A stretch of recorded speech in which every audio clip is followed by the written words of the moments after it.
And welcome to a brand new life, to a brand new day, all the way from the wastelands of California. My name is Michael. I am your wartime show host. I look forward to once again serve you those sounds of salvation. First time listeners out there, we hope you stick around. I think you may enjoy what we have in store for you. Now remember, no matter what it is that you do choose to believe, we do admire you for your curiosity. My guest this evening is Charlie Robinson. Charlie is the author of The Octopus of Global Control and the host of the podcast Macroaggressions.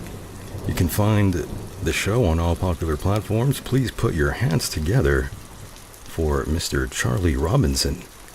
Thank you, ladies and gentlemen, for allowing us into your hearts and into your minds. Here we are again on a night like this. Tremendous, right? I'm glad to be here, and I'm glad to see all of you out there. Always nice, wherever it is that you are on this island Earth, wherever it is you may be on this island Earth. I do wish you the very best, friend and foe alike. And of course, it is July 18th, 2020, and we are back into quarantine out here in El Centro, California, back into shelter in place. It hasn't officially happened just yet, but I'm already calling it. For those that don't know, El Centro has been getting bombarded. Oh, yes, it's quite devastating, and of course, I've been wondering this week, is COVID 19 perhaps the rapture? Is this a sign from God? Some will argue that the earth looks drastically better without so many humans around. Do you agree with that? Do you? I have to say, I didn't expect the end times to be like this, that's for sure. What can only be described as a bad horror film found on Netflix. Here we are, for better or for worse, boys and girls. As usual, there's plenty to discuss. I'm here all night with you. More to come on the second half of the program. Now, without further ado, let's get down to brass tacks and bring in my guest, who I believe is patiently waiting right now, Mr. Charlie Robinson. Let's patch him in. Charlie, how are you? I'm great. It's been a while since we talked, and I think the world has been turned on its head, which is fun. So we It's have a lot to been, catch up on. right, it's been about a year, right? Yeah. Wow, the world has changed in such a little time. It's almost unrecognizable whether you're talking about physically interacting with people or going to the town, Main Street and seeing things closed up or interacting with people online.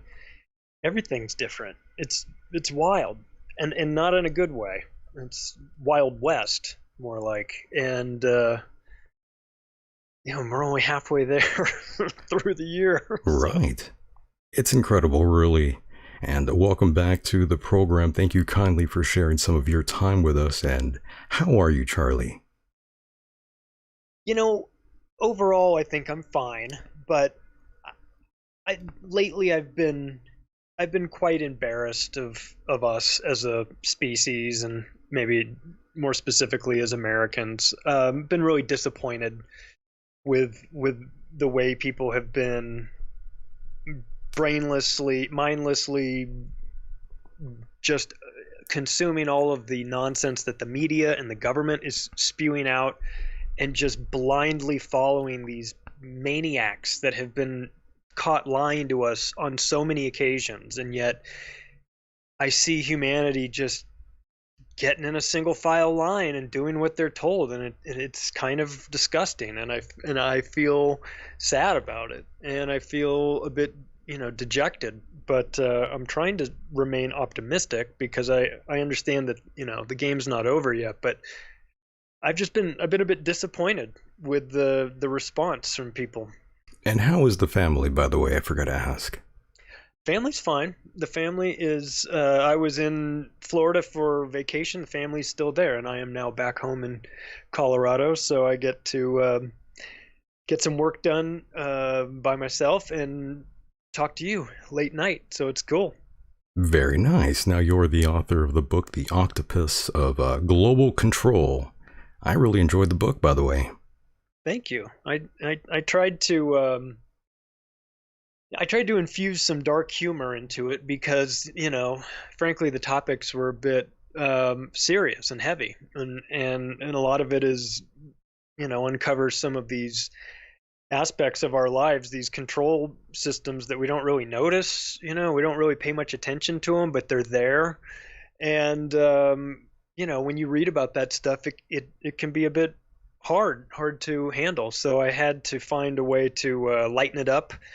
So I also, have the ability to laugh at how crazy all this stuff is. So I tried to infuse my warped sense of humor to keep people hanging in there, because I think the information in it is important, and the format of the book is a little different from most.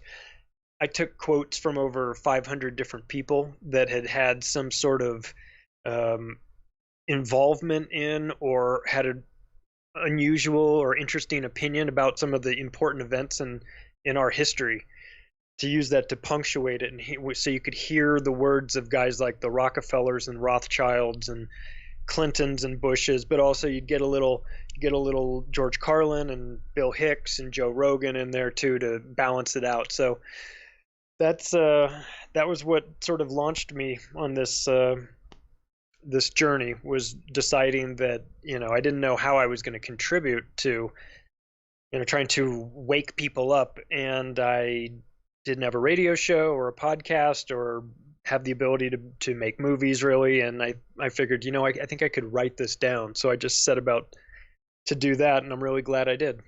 Very nice. It had a very different sort of energy to it, much more upbeat and present, unlike many other books out there. And of course, the cover of the book, very good. I think it's very slick. I'll tell you about the cover. So the cover is this cartoonish Earth with an octopus sitting on it. And on the book cover, it's red, white, and blue. The octopus is red, white, and blue. But the original picture of that is a yellow octopus.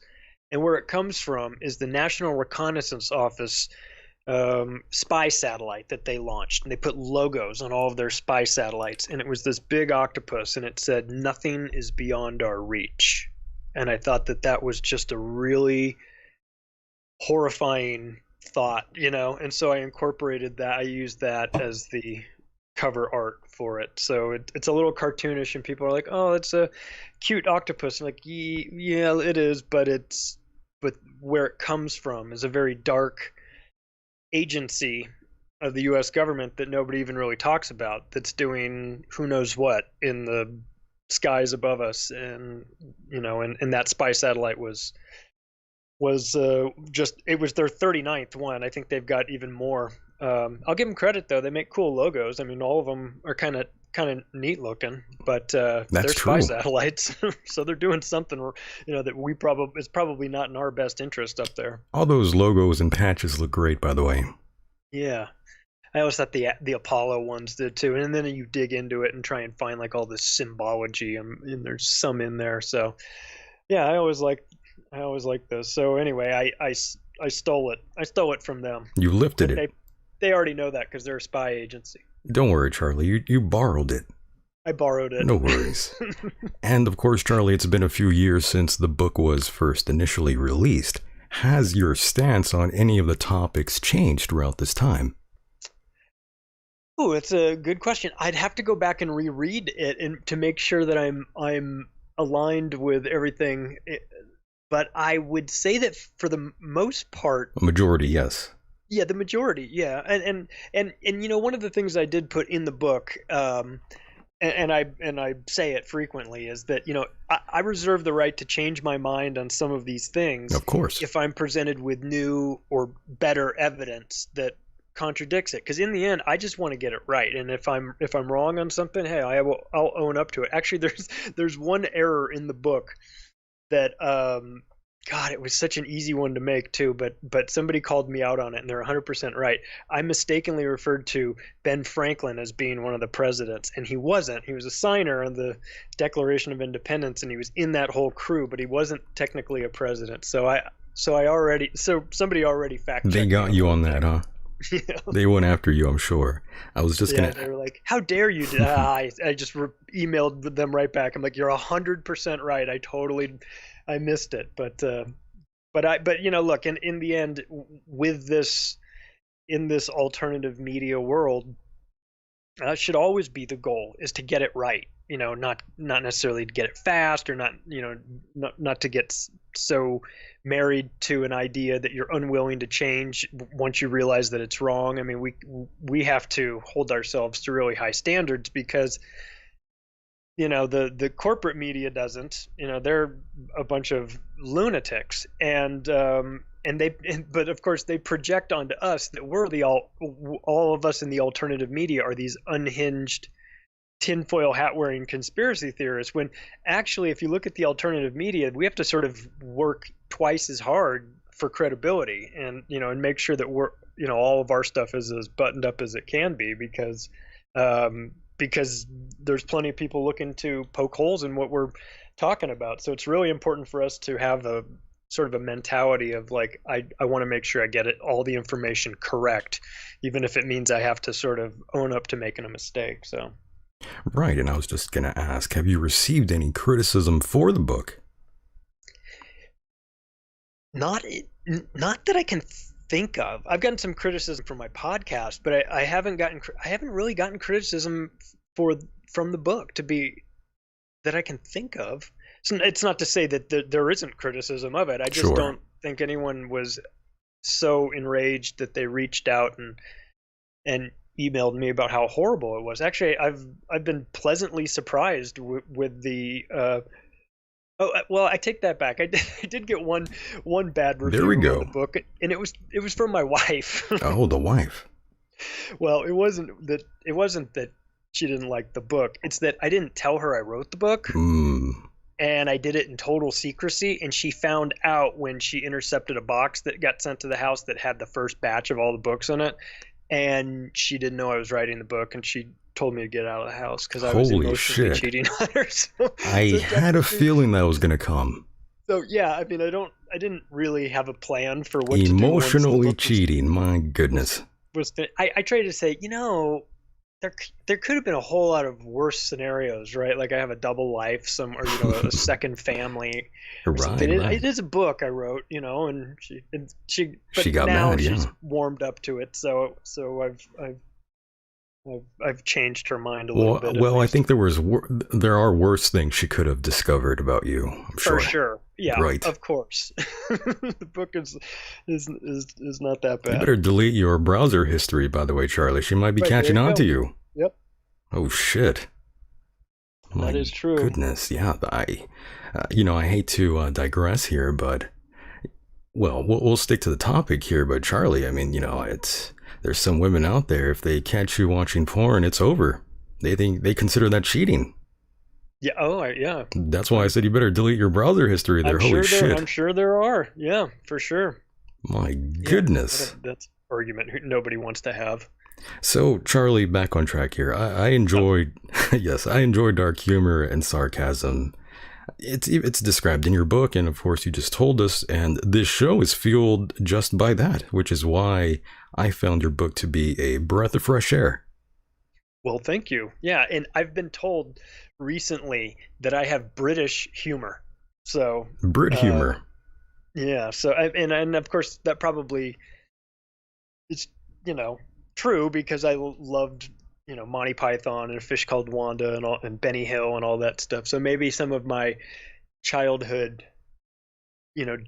British humor sort of got infused into the book. I mean, there's some things that you read and you just have to laugh because it is so crazy. You almost can't believe that these things are true. And so we're better off in this world if we have a sense of humor. I mean, that's not to say everybody needs to be a stand-up comic or anything like that, but just to be able to sometimes laugh at how ridiculous things are is incredibly empowering. And not everybody does it, obviously. And lately, I feel like humor in this world is severely lacking.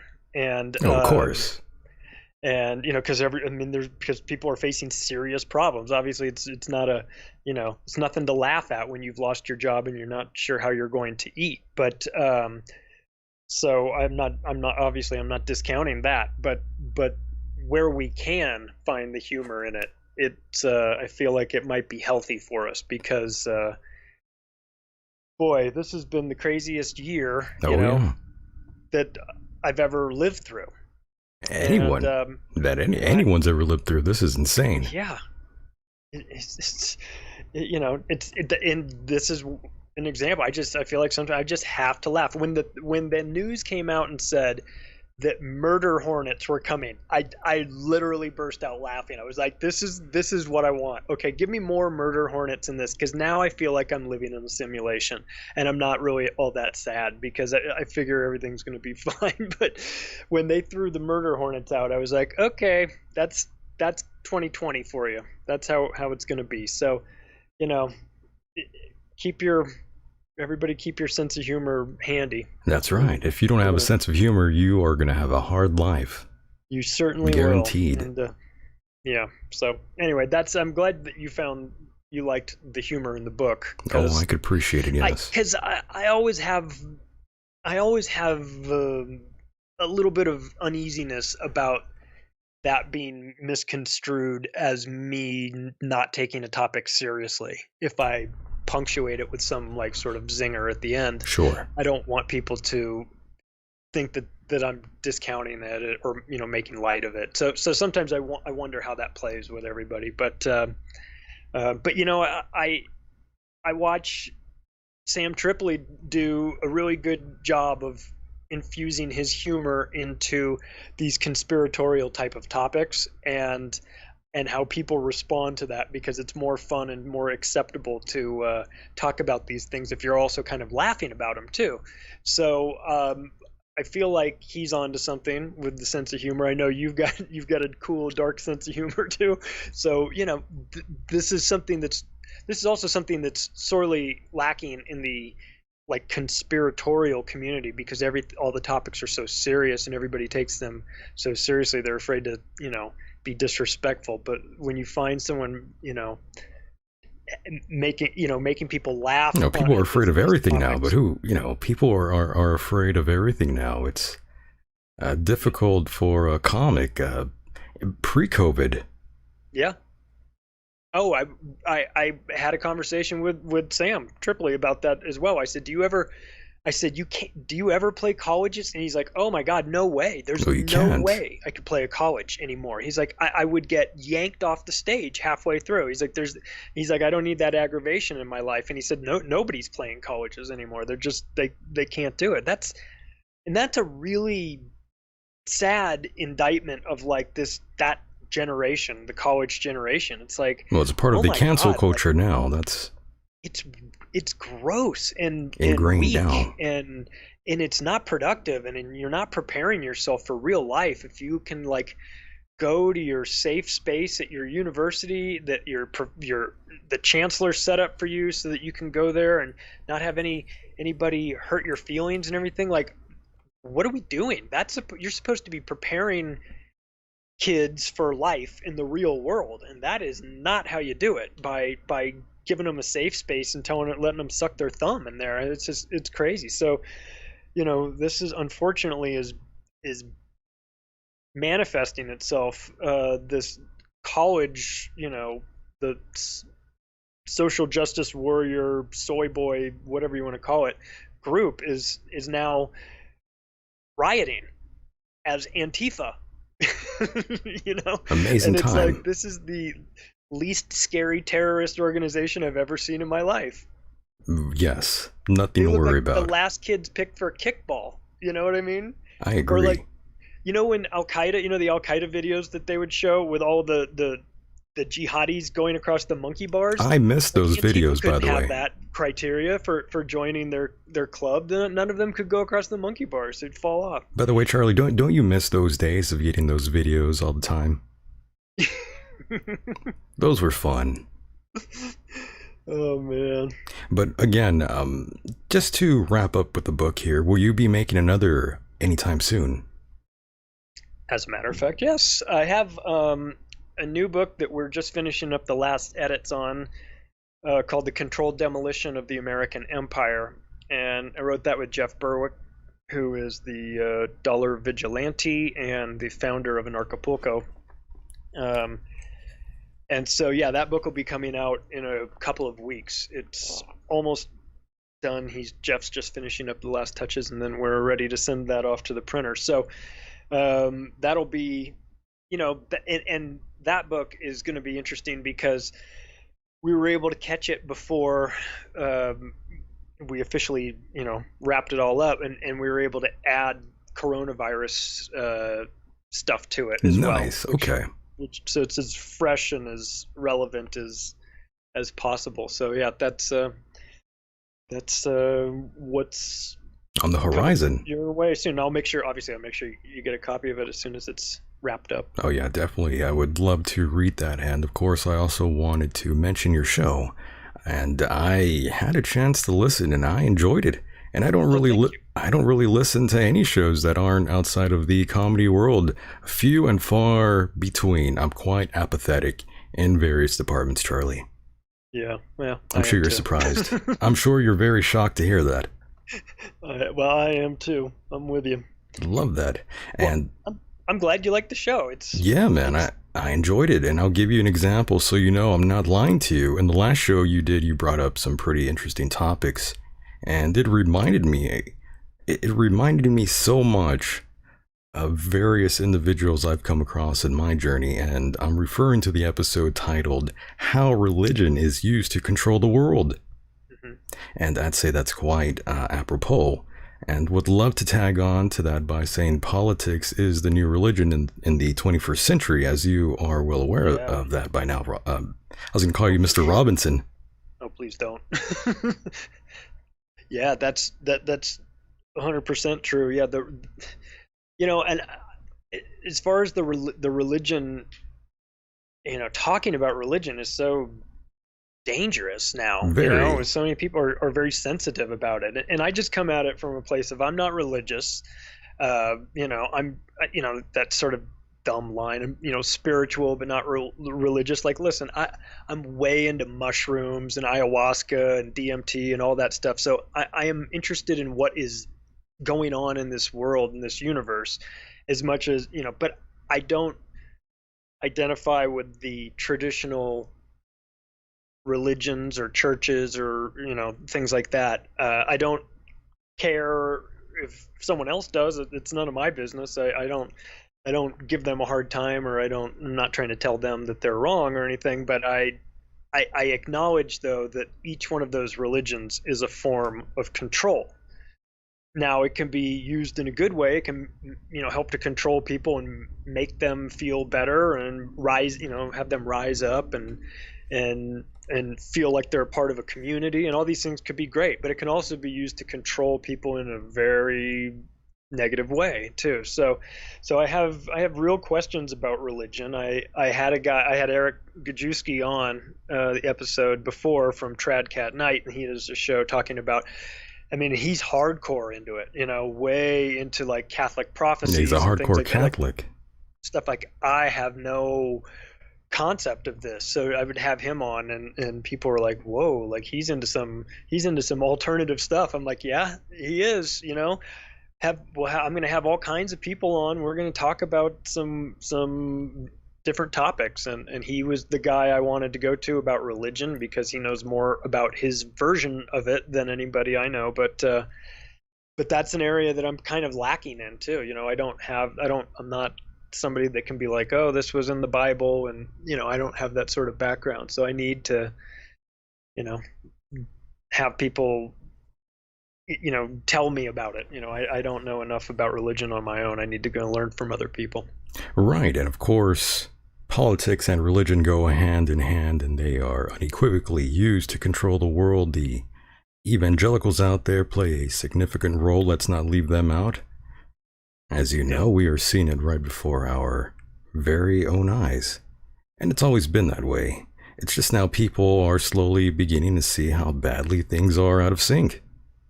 Yeah. Our system, while not perfect, it needs a lot of work, obviously. And I wish the priorities of this nation were much different.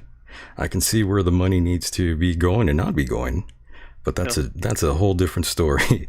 And yeah, that's the thing. I mean, do we need to is this a tear down job, the United States? Do we have to take it all the way down to the foundation and rebuild it, or can we change change the layout and make this a little bit more workable? If we're talking about a house as a floor plan, knock some walls down, change some things around, and by that I mean like probably what you're talking about, how we allocate our money, like what's important to us. Why is our military budget more than $1 trillion a year? Why do we prioritize bailing out Wall Street? Why are we run by banks? If we change some of these things, we'd have a much different environment and a much different world. So I don't know that we need to necessarily blow the whole thing up, but we've got some problems we need to I agree. to focus on. And I know that some people will say, well,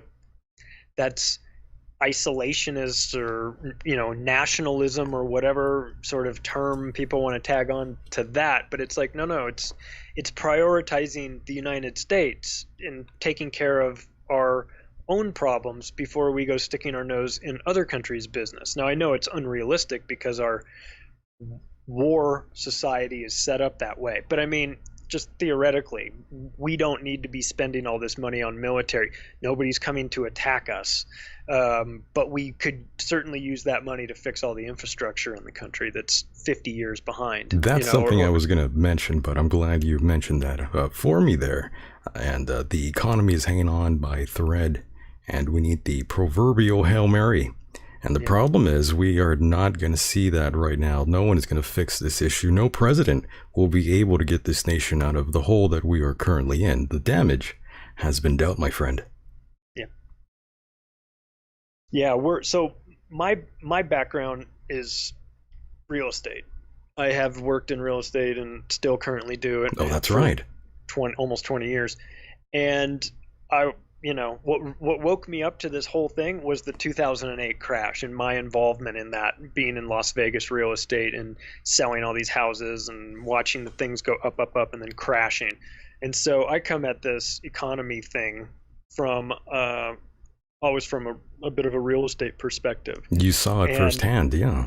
I saw it firsthand. And what I see moving forward with 2020 is a catastrophe in the real estate market.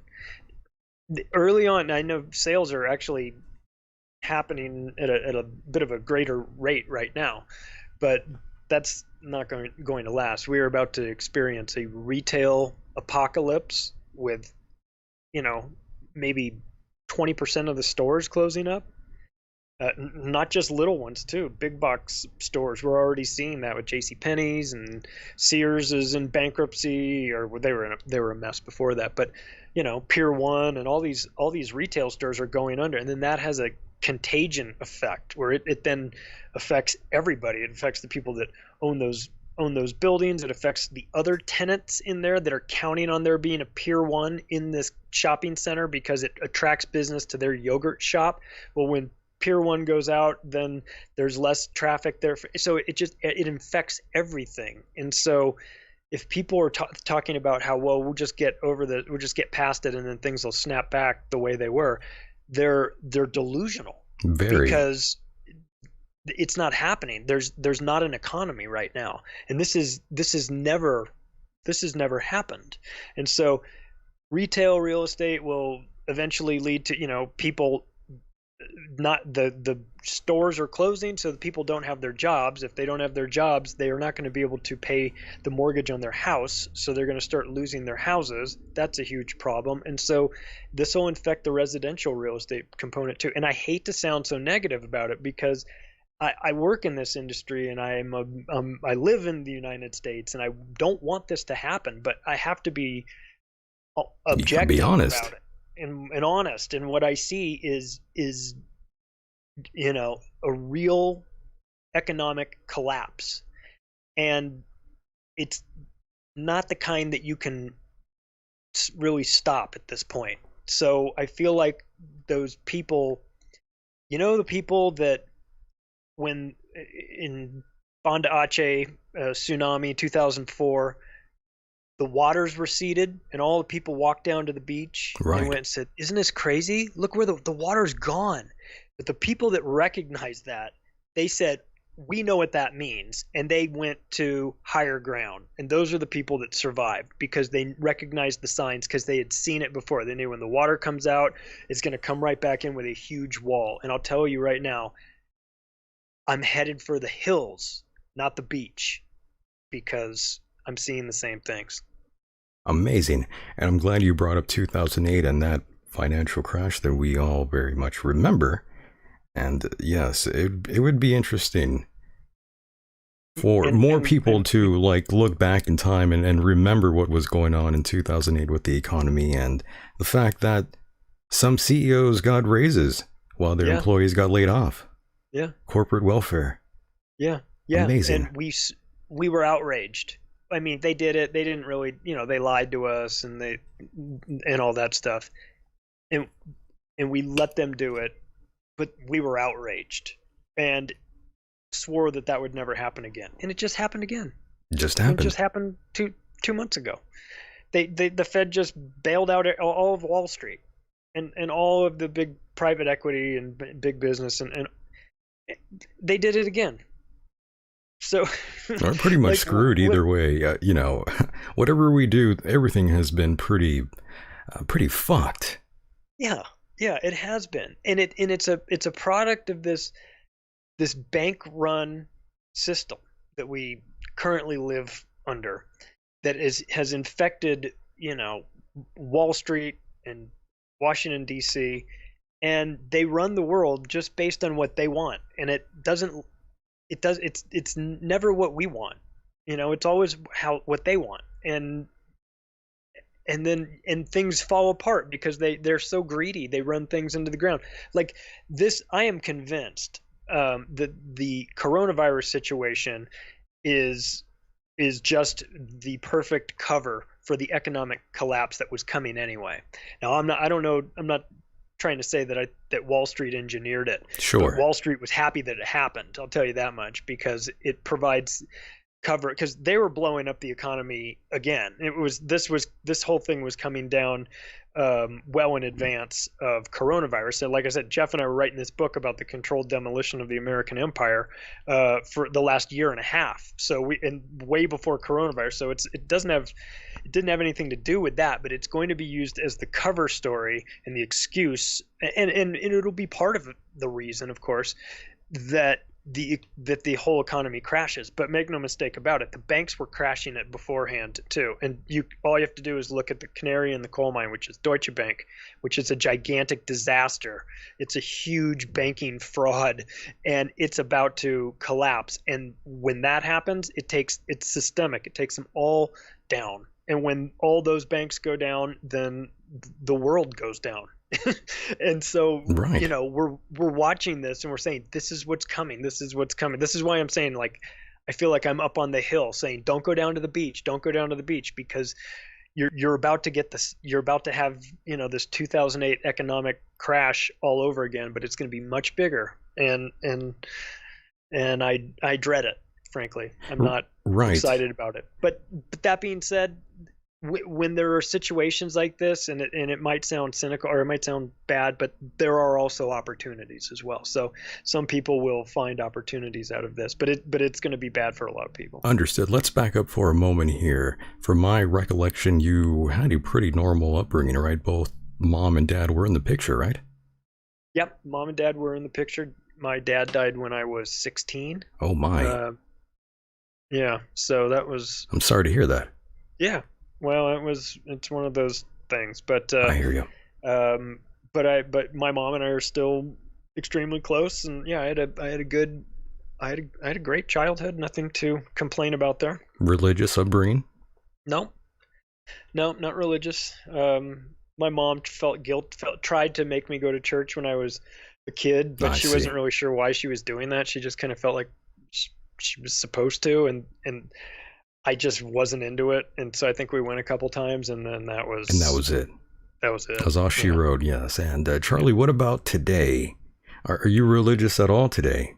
I'm not religious at all today. Yeah, I'm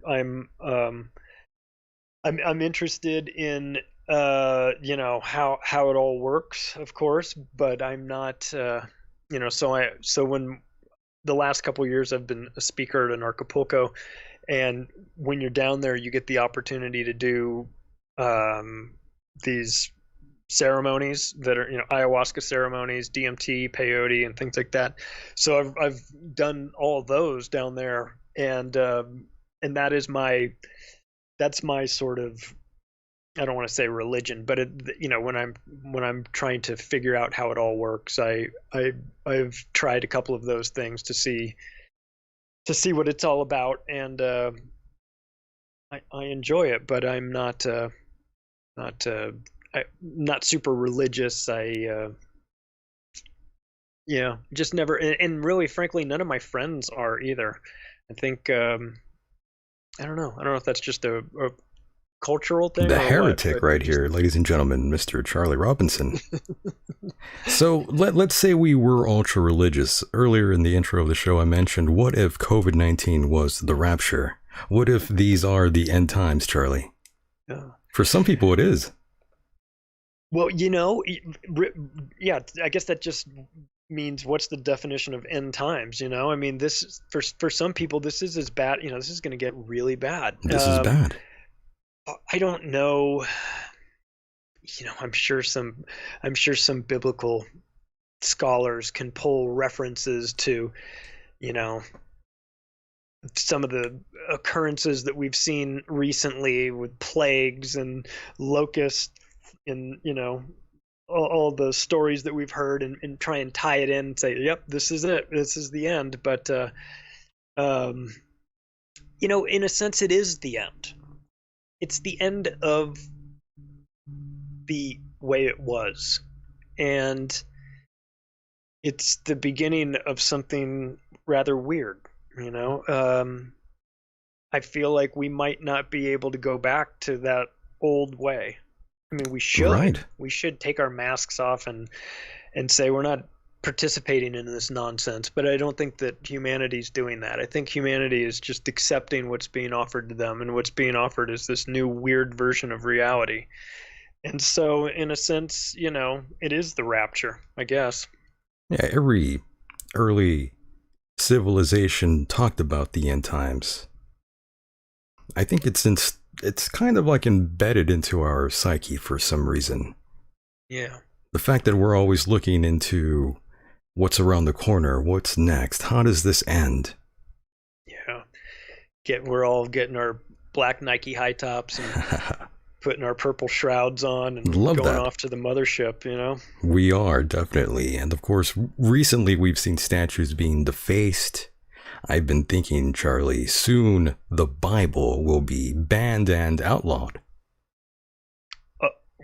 I mean, it might happen. That's the way I'm seeing it. Religion will probably go away, Charlie. I mean, anything at this point, it's funny to me, like the amount of energy that's being expended towards tearing down these statues and everything. So it's like I get it. You're trying to send the message, but it's such a hollow thing, because you're not changing anything by doing that. You're not changing systemic races. You're not changing the way that we have set up the prison system here. That the rioting that happened earlier this year and everything. Like, the black community has a right to be pissed off. I mean, frankly, like, what took them so long? I don't agree with the way it all went down and everything, but we've got to make some major changes here, and I think that the prison system that we've been, I don't know why the prison system's on my mind, but it just is such an unfair component of our society that just makes everything much worse. And I really just feel like that something like that should be. Oh, I know why it's on my mind. What's his name? Who just died today? Who died? The African American politician. I can't remember his name. He was an older gentleman. But anyway, he was this civil rights activist guy, John Jones or something like that. Oh, yes. Yeah, and he was this civil rights guy, and everyone, they were praising him and saying, "Oh, what a great job he did, and he did so much for the black community." And then someone else was like, that guy signed the Clinton omnibus crime bill. That guy was enthusiastically for it, and that set up the private prison industry, which put disproportionate number of black people in prison on extended prison sentences. Like, why are you guys celebrating him? So, John Lewis, right? Yeah, that's dead at 80 years old, by the way. Yeah. Pretty wild times. And again, statistically speaking, the newer generations have become less and less religious the last 20 years or so. So again, I think religion is probably going to go next. I wouldn't be surprised. Don't be shocked if it happens. I wouldn't really be surprised. And I think that's a shame. Like I said, I'm not religious, but I think that's a shame, because a lot of people really have connections to that, and it's important. It's an anchor in their lives and makes a big difference to them, and it matters, and it you know, in some for some people it's like it's like a focal point, and to destroy that, then you're really just trying to tear apart society, and that I have, it just seems like an unrealistic reaction to this whole thing. You don't need to destroy religion. Hell, religion is going to give a lot of people the comfort they need to deal with this new reality. They're probably going to need to keep that around, but yeah, I wouldn't be surprised if they set out to try to destroy that. If you're, the underlying theme of this whole thing is this push towards a one world government, which I know a lot of people, when they hear that, they kind of roll their eyes. The new woke order. Yeah, the new world order. The new woke. New woke order. Yeah.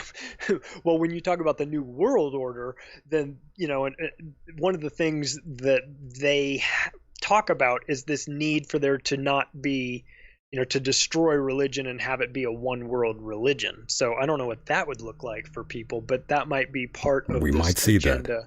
We might see that. Individual religions and trying to cut them out one at a time till you maybe are left with only one, and it would be the religion of the one world or whatever. I'll tell you why in a moment, why I believe this is going to happen. But again, I just wanted to quickly state I'm all about freedom of choice and religion, blah, blah, blah. And I have to say, this is what's going to happen because right now they are going to go after white Jesus. That's the reason why.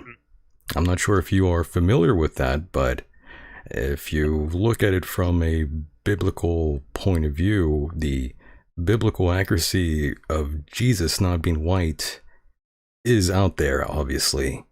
Yeah. So this is a problem for the BLM movement and the cancel culture. So this is the reason why I'm thinking Jesus is next. The portrait of white Jesus that everyone is so familiar with is probably going to be removed in the next few years here, with things turning out the way they have been these last several months. Don't be surprised, people. I saw a great meme that said 1950 : I bet in 70 years we'll have flying cars. And then it said 2020 : this syrup is racist. My goodness.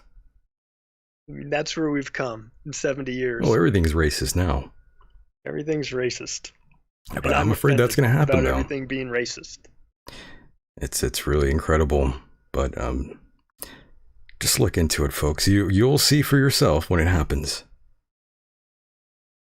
It's coming. It's coming. It's coming. And next they're going after Bob's Big Boys. I'm sure of it. Most likely true. How dare they? They're saying Jesus was black in the chat room. I thought he was like a dark-skinned Muslim Jew hippie. Yeah, that just doesn't play well in the U.S. though. It doesn't. I mean, when I think I think of Jesus, Charlie, I think of like a bit of like a hippie. Yeah. Oh yeah, for sure. Hippie Jesus, right? A guy at Burning Man, maybe.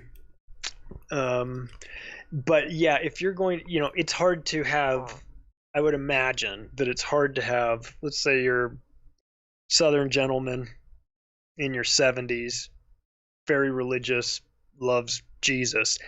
I don't know that they might have that kind of attachment if the Jesus that was black. You know what I mean? So it's kind of like marketing, kind of like know your audience. Make Jesus white if you're coming to the United States, because there's a lot of white people there and they'll like that. They'll connect with that better. So I think the church probably did some test marketing. Jesus Christ, Emmanuel, the Son of God. Good times. I definitely would like to hear anyone out there weigh in on this if you think Jesus is actually white and not dark. He's mocha. You right? should, yeah, he's like gelato. You can try to argue against it, but you would be demonstrably incorrect, my friends.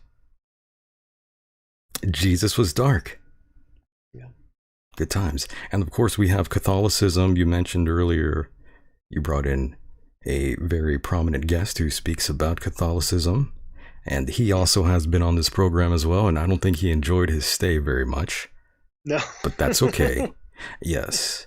And well, I mean, listen, I'm not going to lie It's to you, though. I mean, Catholicism, when we talk about it, I can't help but think of the Vatican and all the crimes they are responsible for.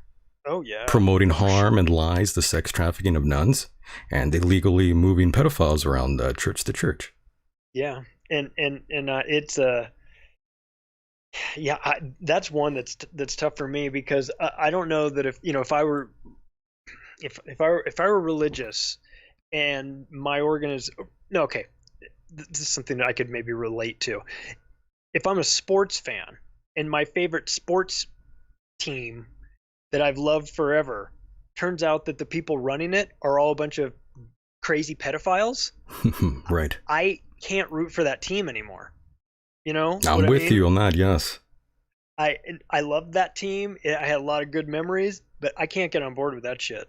I So can't either. I would. So I wonder about the Catholic community. Like if they look at that and go, I still love God and I still like the pomp and circumstance and all this and getting together on Sundays, but you people there running it, you're fucking maniacs, and I don't want anything to do with you. I wonder if they do. I hope they do because I just would have a really hard time rectifying that in my head about how I could go there every week and give them money and know that some of a portion of that money is going to be used to pay off victims of child sex abuse that is not just here or there but rampant to the point where they've paid out $4 billion in settlements and Amazing. many more to go. So I'm not going to shit on somebody's god or their choice of religion or whatever, but I would just that's one that I just have a hard time understanding how you can still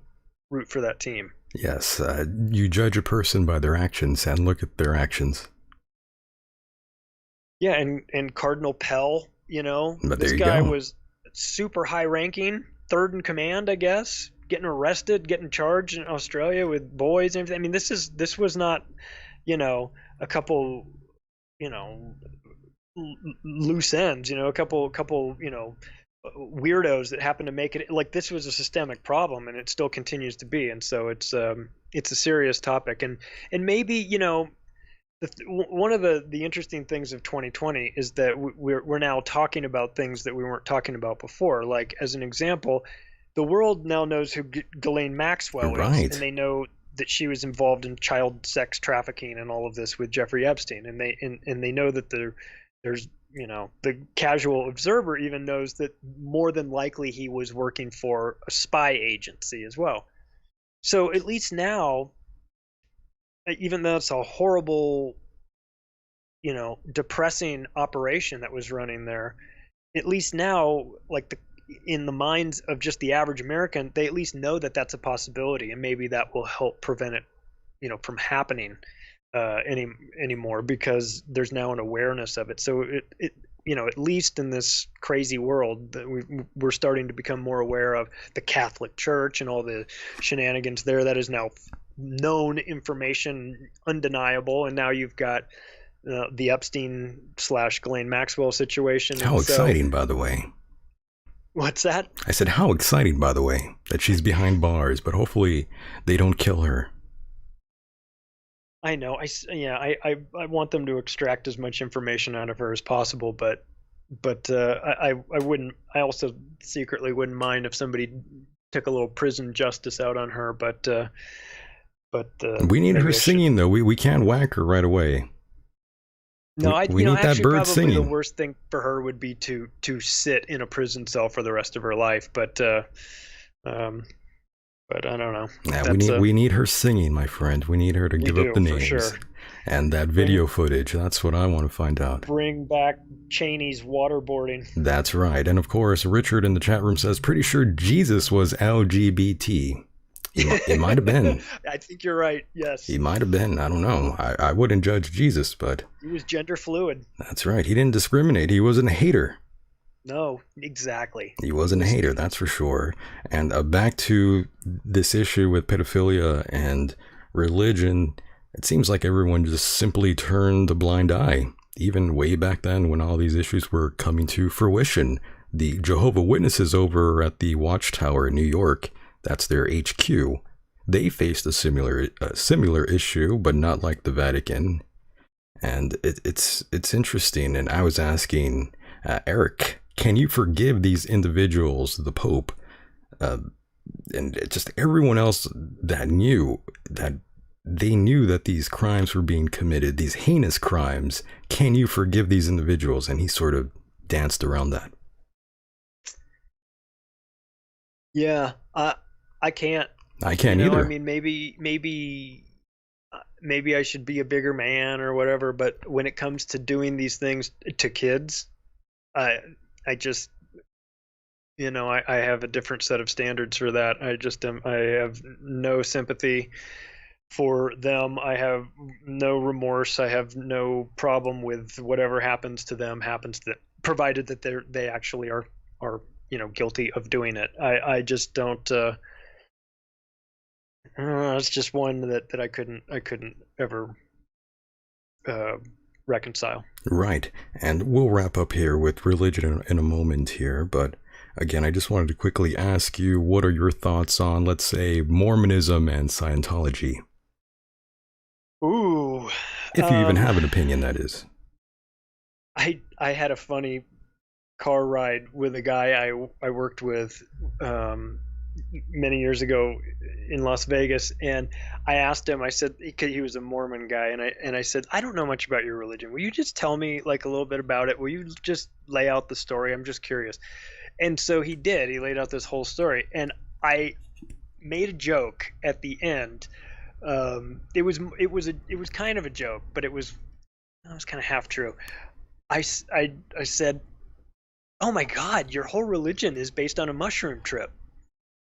And I said, I've had that trip, man. I've had that same trip before that your guy had, and I was kind of just messing with him a little bit. Right. But I also wasn't totally inaccurate, because it sort of sounded like the story of how, he discovered all it. It sounded like somebody that was like tripping their balls off, frankly. Well, in most cases they were. Yeah, I mean, and so I mean, I know that sounds unbelievably disrespectful to that religion, but I just the premise of it was one. It just struck me as being like a hallucination or something, So, but to be fair, I don't know enough about the religion to honestly, say one way or the other. I had actually, living in Las Vegas, surprisingly, about 10% of the population is Mormon there. So I had a lot of Mormon friends, and they were all like 6'5" and blonde and had 5 kids and everything. It was real, but they were, totally nice guys. So amazing. And of Scientology, course, I don't know anybody. You just know Tom Cruise? I just know Tom Cruise. I just know Tom Cruise, and I know I've seen some documentaries, and I know they sue everybody, so I'm not saying shit about them. Good, so. Yes. It's good to be quiet on that issue. We don't want another lawsuit on our hands here, that's for sure. Oh, no. Amazing. And almost done to wrap up with the religious talk, but there was another figure that I wanted to bring up here, and I forgot to do so. I have some audio here of Paula White. I'm not quite sure if you are familiar with Trump's main pusher here. Let's play that audio for you, Charlie. Okay. When I walk on White House grounds, God walks on White House grounds. I had every right and authority to declare the White House as holy ground because I was standing there, and where I stand is holy. Amazing stuff, Charlie. That she should be put in a mental asylum. Saying no to God. And I won't do that. We are in a spiritual war right now. Let every demonic network that has aligned itself against the purpose, against the calling of President Trump, let it be broken, let it be torn down in the name of Jesus. You want me to tell you what my thoughts? My favorite part right here. The King of Kings, the thoughts of the Lord of Lords. I'm downloading heaven. Oh my God.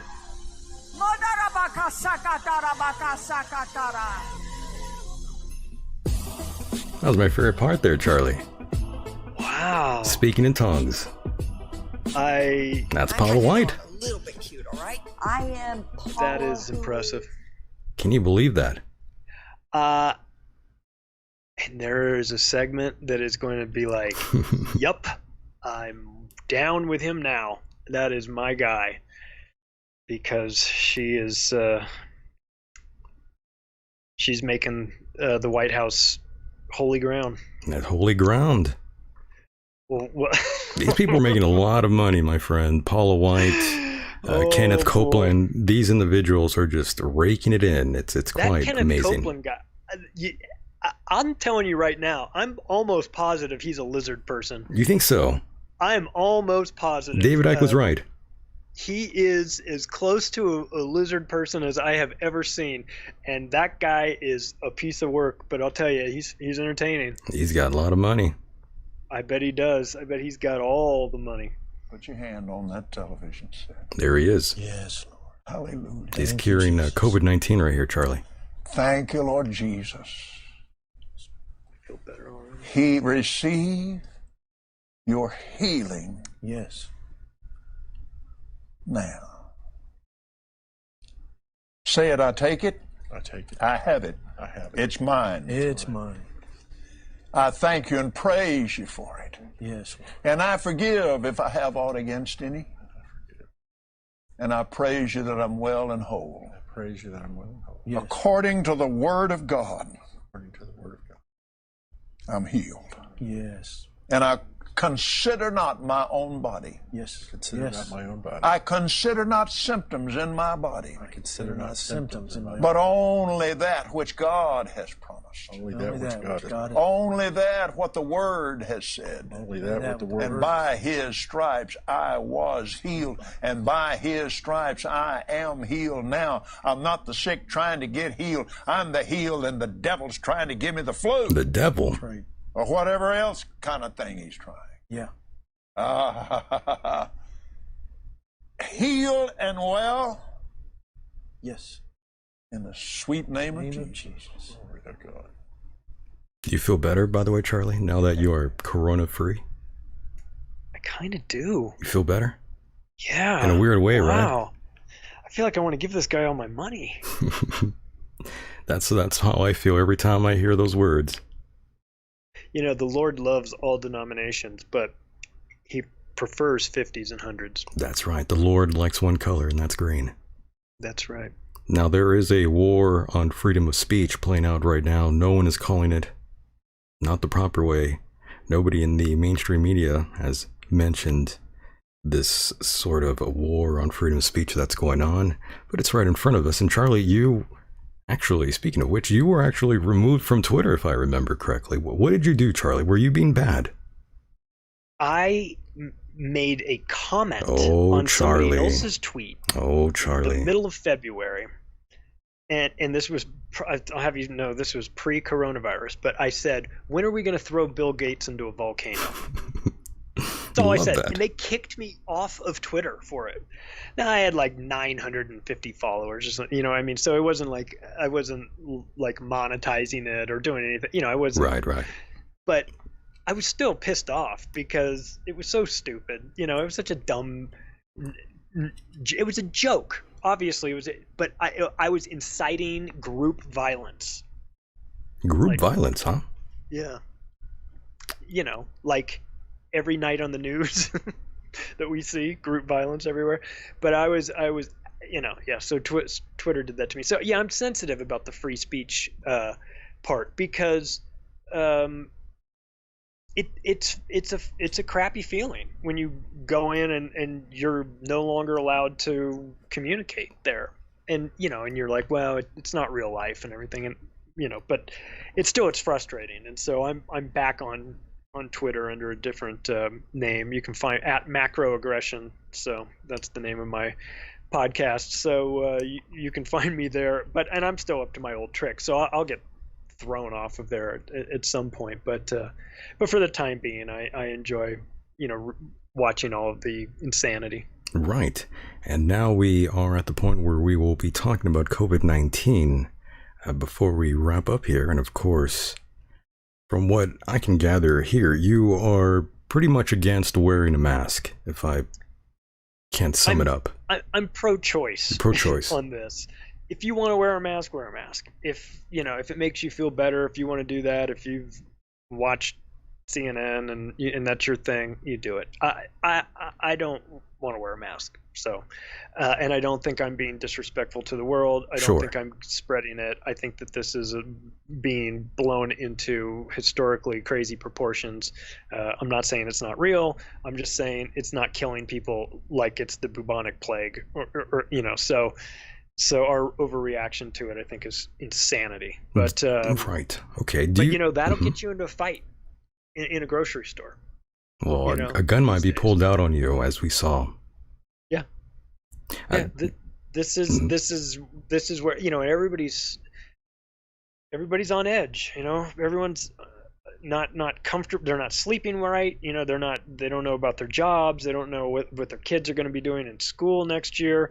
They don't know who's going to be the president in a couple of months. No one knows. Catch some disease, this disease that is so deadly that you have to get tested for it just to see if you actually have it, and has a 99.74% survival rate. So I'm just kind of looking at the numbers here, and it seems like a disproportionate reaction to this. Understood. And you have a child, correct? I do. And who they're young, right? Third grade. Holy crap. Online. And it was weird. It was weird for her, and she's fine, but I don't want that for another year, for a full year. I don't want that. Are you going to let your kid go to school? I don't. Well, yeah, I'll let them go to school for sure, but I'd like them to actually be at a school with other kids and not doing the virtual thing. But that's But are you not afraid of getting sick by your child? No, I'm not afraid of getting sick at all. Not at all. I go to the gym, and I'm healthy, and I don't drink, and I don't smoke, and I eat well, and I do all these things. You know what I do? I do all the things that the media doesn't tell you to do if they want you to get better from some virus. I exercise. I go out in the sun and get vitamin D. I eat well. I don't drink and smoke and all these things. Like, if the media wanted us to get better from coronavirus and have ourselves in the best position to fight it, or use our immunity, they would be talking about things like that. I've never heard that from them. Not once. I've only heard all this will be fine once we get the vaccine. That's the only thing I've heard. Have you heard anything have you heard them talk about nutrition? Not at all. I've been talking about taking lots of vitamin C for months, and they barely started talking about that more recently in times, but this is going back months ago. I was talking about the importance of vitamin C and boosting your immune system, but you can't really boost your immune system, to be honest. You can optimize it, but not boost your immune system per se. But yes, the mainstream media has not really detailed these sort of facts that you should be working out, that you should be eating right, that you should be taking supplements for your immune system. All these things go out the window, I guess, when they get on camera. I'm not sure how it works, but none of these things are being talked about. Yeah, I think the way it works is this. The nightly news gets 60% of their advertising revenue from Big Pharma.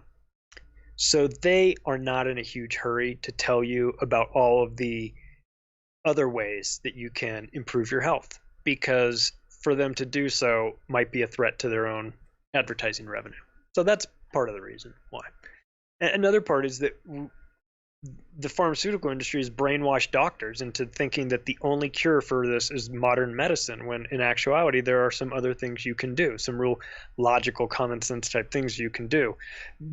But that doesn't get promoted as much. It doesn't come out with the enthusiasm that the drug companies do. And yet, and part of the media component about this is the fact that we are one of two countries in the world, New Zealand being the other one, that allows the pharmaceutical companies to advertise on television. So when, the reason why we're only hearing about the vaccine as the cure is because so much of our media society is shaped by pharmaceutical industry. So we don't get the holistic doctors, or you don't get the, I mean, from time to time, maybe on local news, you get the nutritionist who comes on and tells you something. But for the most part, you're just getting big pharma ads for drugs that you don't need, for conditions that you don't have because they just invented them 6 years earlier. So, we're, as a society, we're sort of been programmed that we're looking for a pill to fix it, instead of like, you have to actually exercise. Right. You have to actually not eat ding dongs and ho-hos and things like that. And so, culturally, we're also, we're just looking for a shortcut. So That's right. And this country is filled with cardiomyopathy victims, to be honest with you, my friend. As cruel as that may sound, that is the truth. And by the way, do you think by wearing the mask, or a mask rather, do you think your individual liberties are being stripped away?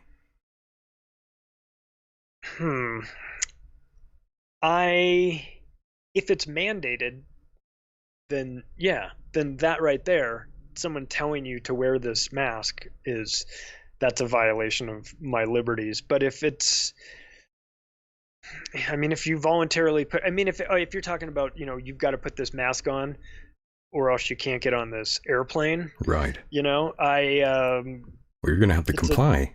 You have to comply. I just traveled. I just got on an airplane. I didn't wear my mask through the airport. I'm not doing this. It wasn't required, and I didn't do it. To get on the airplane, I had to have it on. I put it over my face, walked down the aisle, sat down on my seat, took it off. And that was me weighing the odds of saying, okay, do I want to be 100% asshole and try and fight the gate agent about this and possibly not get on this plane? Right. Or do I want to do it my own special way, put the mask on for 60 seconds while I walk by and then take it off and win this battle? And I chose that. Though I understand that some mask purists might say, how dare you, but that was just I had to get home. Understood. But I'm well aware of how even just doing that little bit of complying with it is a slippery slope, where then it's like, well, are you going to do that? Then you got to take the vaccine before you get on the plane. And, it just creates this whole possibility of scenarios that come from this. Yeah. So do I think that, wearing the mask, being forced to wearing the mask is a violation of my liberties? Yeah, your civil individual liberties, right? Yes, in some ways, yes, but we've got bigger problems coming in the form of. So. I know, my friend. If we're being told that potentially wearing a mask can save you even just a small percentage of the virus, I'm gonna have to do that, my friend. And again, I don't personally feel that our civil individual liberties are being stripped away. I respect everyone's stance on the issue, but I also am someone who wants to take no risk whatsoever, not with this altered abomination. And Max in the chat room mentioned something pretty funny. And it's true, all these people that are very anti-mask, I'm thinking, are these the same people who don't wear a seatbelt when they get into their cars? Maybe. Of course, I'm joking around when I say that, and I'm sure Max is too, but it's the truth. Do a lot of people out there don't wear a seatbelt when they go out? Well, I think the mask situation is more not wearing a mask is more a symbol of, I believe this whole thing is being overplayed. So it's a symbol. Yeah. Oh my, I hate to hear that people think that way. Well, that this is a symbol of something. If you're not wearing a mask, it's signifying that you're not participating in the mask culture, and so that can mean a variety of things. It can mean that you just can't win in America. You just can't win.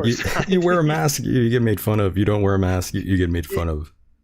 And isn't that convenient that everything is just constantly dividing us up? Black Lives Matter. Oh, well, I support black people, but I don't support Black Lives Matter. And then there's a fight about that, and everything is just designed. Well, Charlie, let me just tell you this: no lives matter to me.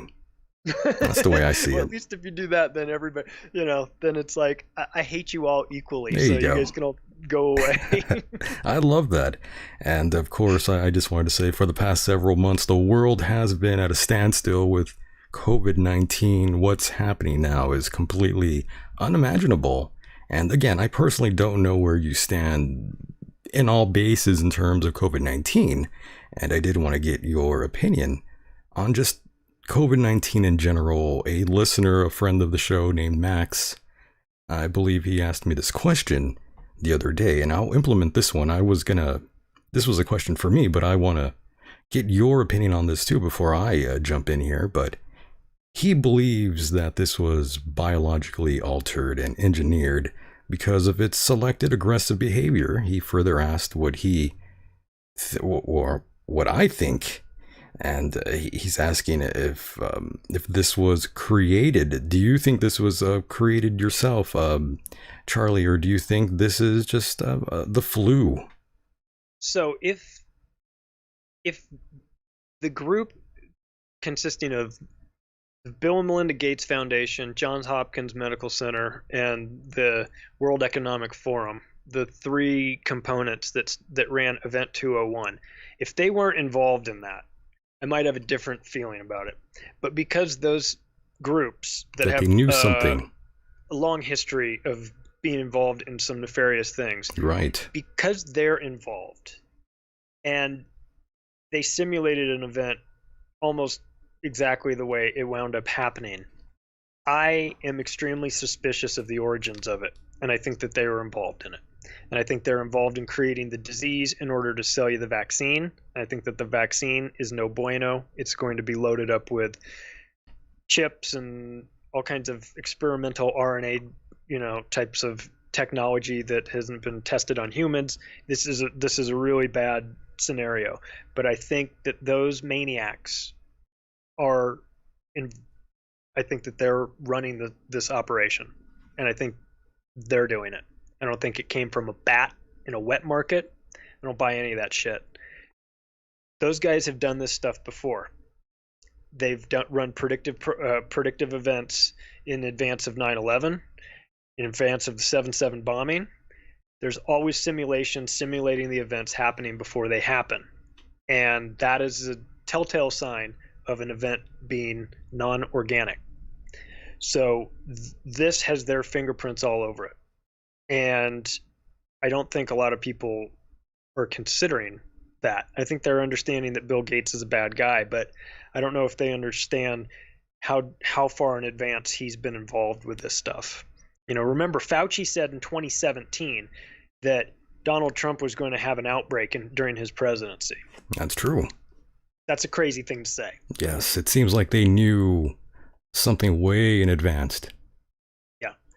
And when you run simulations like this, people say, well, why do you run the simulations? Well, sometimes you run the simulations in order to pre-position your assets in these locations.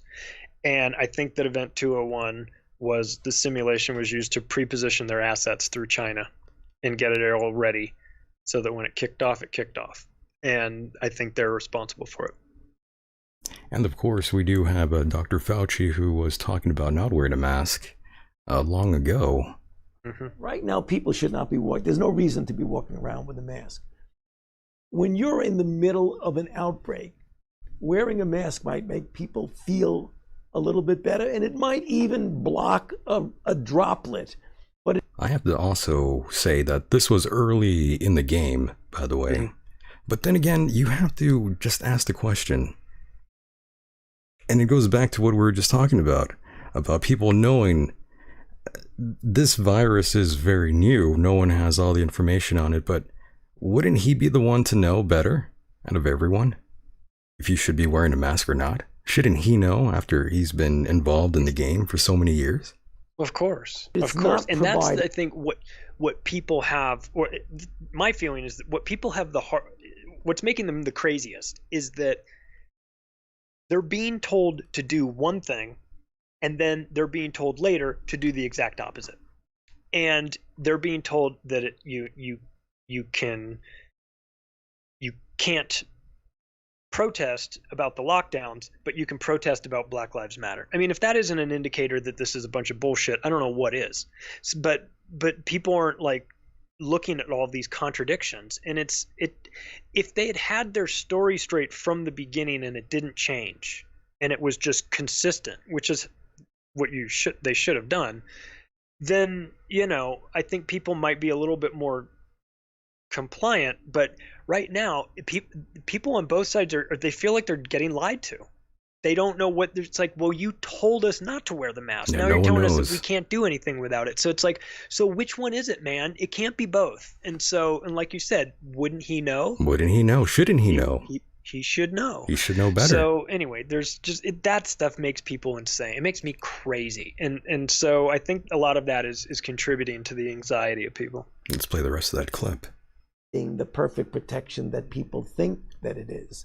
And often there are unintended consequences. People keep fiddling with the mask and they keep touching their face. And can you get some schmutz sort of staying inside there? Of course. Oy vey. But when you think masks, you should think of healthcare providers needing them. And yes, another clip I did want to play for you was, of course, of our friends, Mr. Bill Gates and Melinda Gates, talking about the second wave, by the way. Let's hear what our friends have to say, Charlie. You got widespread attention for a prediction you made in 2015 about the dangers of a global pandemic, and you, sadly for the world, did predict the future. And so yeah, that's what we're just talking about right there, Charlie. Mm-hmm. My God. He's good at that. Let me ask you to do it again. What are you concerned about now? Well, this won't be the last pandemic that we face. Pandemics can come from natural causes, which is largely coming across from other species. A flu, for example, is still a very big risk. And so we'll have to invest in making sure that we catch the disease sooner and that we have platforms to make diagnostics, therapeutics, and vaccines very quickly. Very little was invested, even though there were these calls by a lot of people, including our foundation. One group that was funded, the Coalition for Epidemic Preparedness Innovation, CEPI, C-E-P-I, we, Wellcome Trust, Norway, UK, Japan, were the initial funders, and that is helping out here. So we're better off than if that hadn't happened. But people trust government to think through these eventual bad things. This was a failure to get ready, and the cost would have been tiny compared to, say, what we spend on being ready for war. We didn't actually do the simulation to think about, okay, what about nursing homes? What about getting factories ready? What about the testing regime? In fact, the testing could have been ramped up very quickly in a few countries that have almost avoided the epidemic entirely, like Taiwan, New Zealand, Australia. They took their experience and actually prepared, and so they moved a lot faster. So we, we'll have to prepare for the next one. That, I'd say is, we'll get it. Prepare for the next one, Charlie. Mm-hmm. Attention this time. So, that reminds. So we, we'll have to prepare for the next one. That, I'd say is, we'll get attention this time. Amazing. What did he mean by that? Wow. I mean, I wonder if they're planning a second wave or something. It's really telling. And it's frustrating. It is. Because people think that guy is out there trying to do, good things for the world. And he is a maniac who comes from a eugenics family, who he's a dark, dangerous individual. Right, and just to wrap it up with Dr. Fauci, do you believe that this man has been wrong about everything and his financial interest in Bill Gates' vaccine? Where do you stand with that? Do you trust Dr. Fauci with all that he's been saying throughout this time? I do not trust Dr. Fauci. I do not trust anybody connected to the Bill and Melinda Gates Foundation. Their plan for, what he was saying was, Australia, New Zealand, and Taiwan, they were better because they were more prepared. They were able to move quickly. See what he's doing there? He's trying to set it up so that the next time this comes through, you don't think, you just act. And that is what he wants. And he's going to push that vaccine. That's going to be we don't have time to think. If we want to head this off, you got to do it now. Boom, boom, boom. And then it's over. It's over. If you take that vaccine, you will be permanently altered. The types of technology that they're talking about for those vaccines is gene editing. It'll change your DNA. Amazing. It's crazy. And you should want no part of that. And going back to Bill Gates for a moment here, how do you feel about his relationship with Epstein? And how much money he's taken from our friend Epstein? Here's something that has occurred to me, and I want to be clear, it's speculation. I'm just thinking about this. If you're Jeffrey Epstein and you're running this operation, where a sexual blackmail operation, you can use that for a variety of things. You can use it to give to your intelligence handlers, which of course they did, but you can also use that to control people. You can use that to, you got a CEO, on video with one of your kids down in the islands, and you got that guy and you say, listen, I want to be the first person to know when you've got a new merger, acquisition, whatever coming up, so I can insider trade on that and make a fortune. And so as Epstein compiles these files, these control files on everybody, and meets up with Bill Gates, and they've got an interest in science, as Epstein's financing Steven Pinker and all these scientists, Ben Goertzel, AI guys, and hardcore scientist guys. But so he connects with Bill Gates on the science component of this. But if you're Bill Gates and you know that this guy's running a sexual blackmail ring, which I'm assuming he had to have known, most likely. I knew it, and I wasn't going, hanging out with him. And you didn't even know him personally. And I didn't even know him personally, right?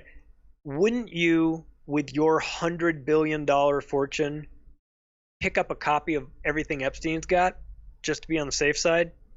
I mean, if you're going to push a global vaccine that you control, and you need to have all the regulatory agencies and politicians do your bidding, why wouldn't you buy the blackmail dirt on them? And if you've got $100 billion, I mean, so like I said, 100% speculation on my part. But I just wonder if that relationship between Epstein and Gates also involved the purchasing of control files on other people. And if that's the case, then Epstein may be gone, but Bill Gates might be in charge now with these, he can maybe make things go his way. Or if someone steps up to him and says, I don't like you pushing this vaccine thing, well, then he could say, well, we've got ways to make you quiet. So something just to think about. Right. And of course, I do have another audio clip here of a Newsmax TV anchor that was talking to a journalist. And this journalist was making accusations that Bill Gates is in fact a pedophile. And I have that audio here. And again, I'm not the one saying that. That's the journalist, for the record. I'm not trying to get sued, by the way. Just thought I'd clear that up, Charlie. Oh, no, me either. About that from the president, making it very clear that he wants schools to reopen, and in fact, there could be negative outcomes for those that don't. Well, one, we should definitely open up the schools, and we need to stop listening to Dr. Fauci, who is funded by Bill and Melinda Gates. And all of your listeners know this, I know this, you know this, we all know this, but Jeffrey Epstein's not a good man, and Bill Gates spent a lot of time with Mr. Jeffrey Epstein. So I don't think we should be listening to a pedophile for how to treat our kids, period. And we shouldn't be listening to people who spend time with pedophiles as it relates to our kids. So if Bill Gates wanted to watch my kids as a babysitter, I wouldn't let him do it. I'm certainly not going to use a vaccine he recommends. And Bill Gates has asked Dr. Fauci to serve on his board for the Bill and Melinda Gates Foundation. So stop listening to Bill Gates and Dr. Fauci. They are corrupt individuals, and Bill Gates hangs out with pedophiles consistently. Why would he hang out with Epstein? Why would he do that? It's sick. Okay. Oh, all right, my. Thank you. Dude just dropped a gigantic truth bomb on that lady. She had to get him off really quick right there. Yeah. You heard that? Yeah, She was scared as hell. She was scared as hell right there. Yeah. I mean, look, I don't know if Bill Gates is a pedophile or not.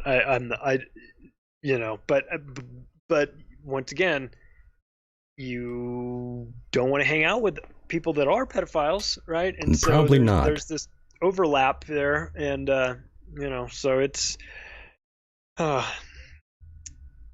frustrating, obviously, but also I feel like there's a chunk of people that are waking up to this, that are sort of having this realization, and that's important because we've got to dig into these. I have a problem when these public figures are sort of presented to us as like, or saviors or important figures, and we just blindly listen to them. I mean, we owe it to ourselves to dig in when the government presents Fauci and Bill Gates and Birx and all these people. Like, okay, who are you really? We need to do that. That's our responsibility, is to dig in and make sure we do our research as to who before we blindly follow you guys, in Neil Ferguson in the UK and whoever. Like, before we listen to you and shut down the world, who are you? Who do you work for? What are your financial ties? Who's behind you? And where did you come from?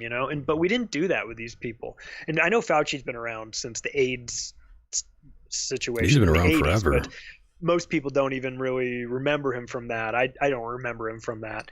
But I can watch videos of him talking about it back then. But but for the most part, these people were fairly new, introduced to us, and as Americans in general, we just kind of like said, okay, whatever, whatever you tell us to do. They said that you're in charge. But then, of course, everything has to be political, and then they politicized it. Well, it's Trump's guy, and I hate Trump, so therefore I hate him. So there's all that too. Whoever has the money is the one who's listened to the most. That is true. Unfortunately. And by the way, you did not mention Crimson Contagion, which was another exercise I think is even more important than Event 201. But then again, 201 is pretty goddamn important. But Crimson Contagion, that simulation, which was conducted months prior to the start of COVID-19, it involved a scenario with a tourist in China, or returning from China. And of course, the spread is pretty much beginning in Chicago. And of course, less than 2 months, 110 million Americans are dead from, guess what? The coronavirus. Yeah. An influenza originating in China. Yeah. So, I mean, you can't make this up. You have to acknowledge that these are extremely large coincidences, or maybe there's a little bit more to it. Maybe there's a little bit more. These things aren't as organic and natural as they are made to appear. And that, of course, is even more alarming, because it's one thing if you just feel like nature's doing this to us, but it's another if you feel like this has been engineered. This is the reason why I was going to address Max and everyone else, and you, Charlie, about what I believe this is. In fact, this virus that we are seeing, I honestly believe this was biologically engineered. I really do believe that. And looking at the scientific analysis from those far above my pay grade, the information is out there that COVID-19 came from a pangolin and a bat. And I still can't get that mental image of a Pokemon out of my head. If you've ever seen a pangolin, that doesn't even look real. No, they look like little mini, like, armadillos or something. It's strange. It's very real. It's very real. But I digress. A bioengineered virus. Most likely true. Charlie, where did it begin? Some say here in America, and passed to Canada and sent back to China, where the initial spread began. And I have been saying this on this program, this flu, it's very much like a HIV-like flu in the way that it stays in your immune system. The fact that it has HIV homology. SARS, bat SARS, and the HIV protein, which gives the virus the ability to infect humans. Think of it as a doorway. And there are ways to close these doors, mind you. But of course, it gets worse, though. It gets worse. Even if you do overcome the virus, Charlie, it still has very long-lasting effects. The lungs, the brain, it's damaged. Even if you get the virus and test negative, you are still able to get infected again, according to studies. And the virus has been mutating, which means there's not going to be a proper vaccine. That's what I honestly believe. I could be wrong, Charlie. I don't know. I'm of the opinion that it is not a natural thing. I don't know whether it was the U.S. went and did it to China, or China did it to themselves to create this false flag. Yeah, we don't know that for sure yet. Yeah, well, I don't know. I don't know how it all started, because there's so many people that I know that say I felt really bad in like December. Some people, yeah. Mm-hmm. And so if that's the case, then this whole origin story doesn't matter, because it was around. So, I mean, listen, was it sprayed on us in the chemtrails? I mean, it's possible, right? It's got to be considered, right? Because it hit certain regions really hard. Maybe they sprayed harder there. I don't know. I mean, I don't know the answer to it, but it is of my belief as well that this is not a natural thing. Yeah, we don't know the answer. Not even Fauci, who's been doing this his entire life. I mean, it's pretty insane. But he knew one was coming. Yes, he certainly made his call on that, and that is a psychopathic type of thing to do, man. That is somebody that it's a colossal mistake, in my opinion. It is a mistake as well, but it is an arrogance and a sort of like a little nod to his buddies, like. You would just think though, Charlie, you would just think that this man would know all about pathogens and how they work and how it's spread. Well, you would think. You would right? think, right? My God. You would think, but this has been a comedy of errors. A bunch of them, everybody's pointing the wrong direction, and and it's been the virus has been really our response to the virus has been the biggest problem, because we've done more damage. I'm not trying to downplay the fact that this has killed people, but I'm just saying that our reaction to it is going to have that's fair. Right. Is going to kill us all in some way. I mean, killing businesses and killing our society, and it's been the reaction to it. I think has been far more damaging. But I'll tell you what, though, Charlie, I don't want to get any kind of flu, whether it's the CCP virus, the Spanish flu, the Kentucky flu, the chicken pot pie flu. I don't give a damn. I don't want it. I don't need it. If a mask is going to protect me to a certain degree, I will have to say that's a logical and rational decision that I will definitely make. Yeah, and why not just do it though, Charlie? I mean, I don't want you to get sick. I don't want your daughter, your wife, your family. I don't want them to get sick either. No. Fuck that. If I thought though that this was, I don't know. I just don't. I see it as like a bioweapon that has come out and it has fizzled. It has not done what they wanted it to do. In Event 201, the target number they put was 65 million dead, and I think that they wanted that. I don't know what has happened, but I don't think, maybe it's they're waiting for the second wave that Bill Gates is talking about. But we'll see. The one thing in Event 201 that didn't hit, or hasn't hit yet at least, or doesn't seem to be on the trajectory to hit, was that death number being as high as it was. Everything else was pretty similar, but that death number seems like it was way off. So I wonder if this was in fact a bioweapon, was it one that didn't have the bang that they thought it was going to have? That's why I've been saying on this program for months now, the reason why it's been moved around allegedly is because it was, what I think, in my opinion, was being worked on, and COVID-19 was not a complete virus. It wasn't a complete project yet. That's just one of my theories, Charlie. I could be completely off on that theory, but why else would it be shipped around? It could be that this phase 2 is the kicker. The real, the real deal, Holyfield. Part. Right. Yep. And it comes in after the groundwork has been laid by the first wave. It comes in and does the rest. I don't know. I hope that's not the case. I but hope unfortunately, not. when you got guys like Gates kind of smirking about it and talking about it, that makes me think, I don't know, maybe he knows something we don't know. And this is another one of those, like Fauci in 2017, calling his shot. So so that, of course, anytime he's public about this in his weaselly little way, I get very suspicious, And you have the right to be suspicious. He's a very suspicious individual, no doubt. And what we are experiencing right now in this point in time is historic. And I always wonder what the historians will have to say about the year 2020. This paradigm shift that we are seeing. There is a revolution happening, Charlie. Whether we like it or not.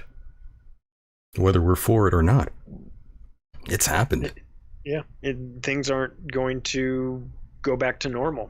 There'll be opportunities for some people to do things that they had never thought they could do, and and for other people it will be nightmarish, the loss of like the way it used to be and everything. And I think psychologically it's taking a toll on people, and it will continue to, as things change and don't go back to normal. We can process it if a couple things change, but when everything like really big in our lives changes all at once, that's almost too much to handle.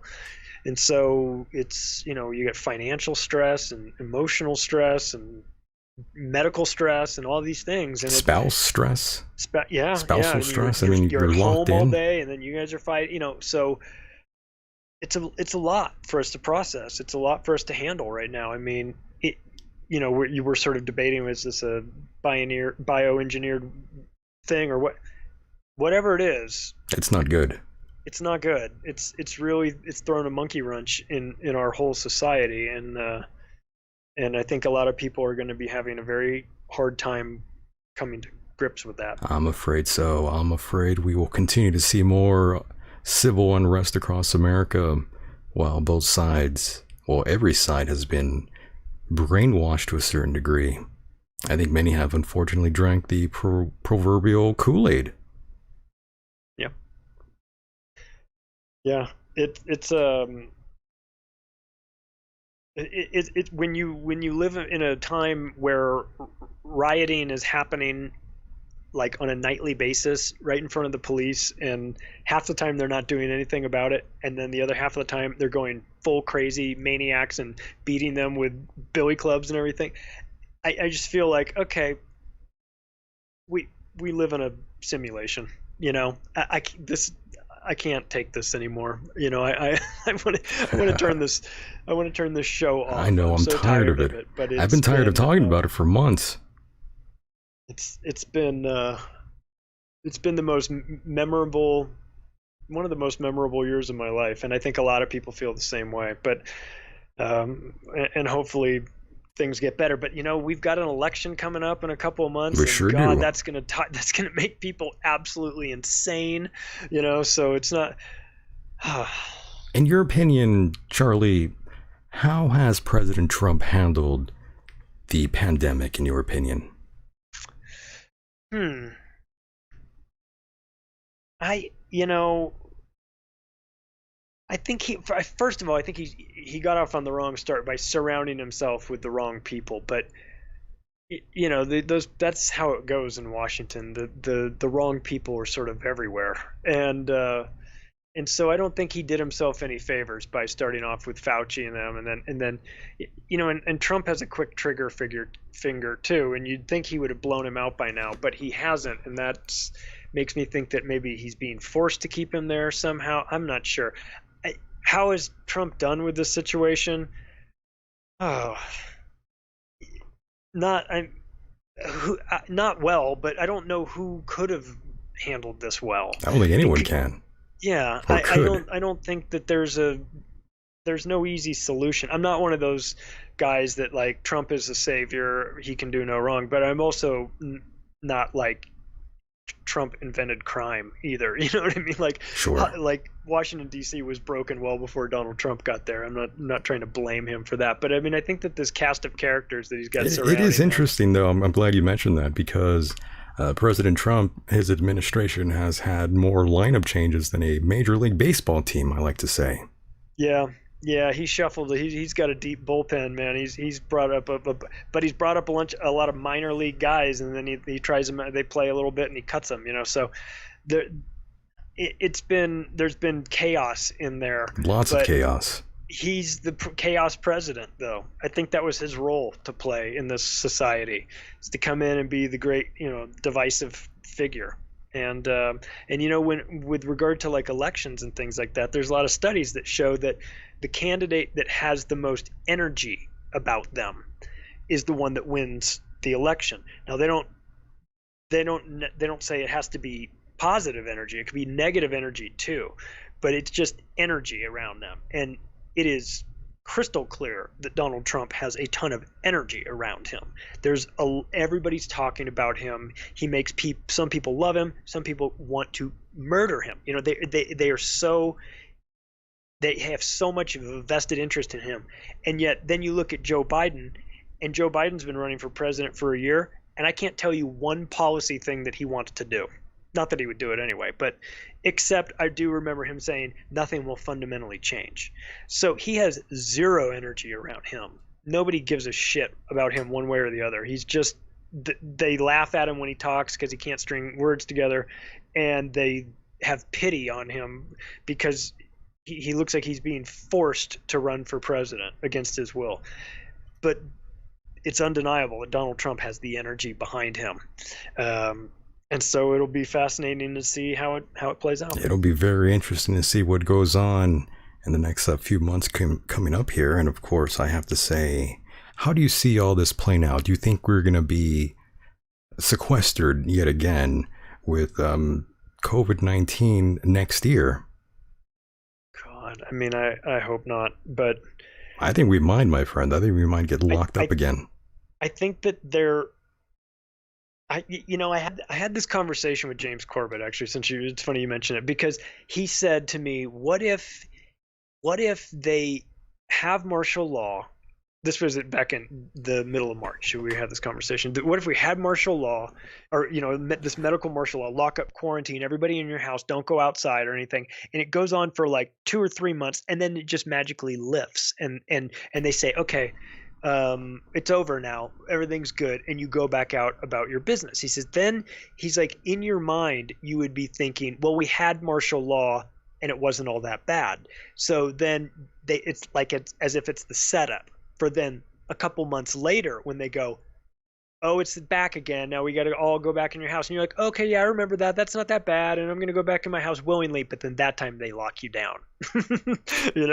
That's the time when then at that point, after they got you sort of conditioned that it's all not that bad, then they keep you in a lot longer the next time. And I was like, oh God, that's so evil. And he's like, I don't even like to put that out there in the ether, but it's just something I was thinking about. And I was like, yeah, I could see that. And so here we are, right? We had the lockdowns, and people were locked, and then it lifted, and people go out, and we start to feel it kind of ramping up again. And I'll be damned if I think James might be right about that. He might be right. Some say COVID will be over after the election. That's possible too. I don't know. That.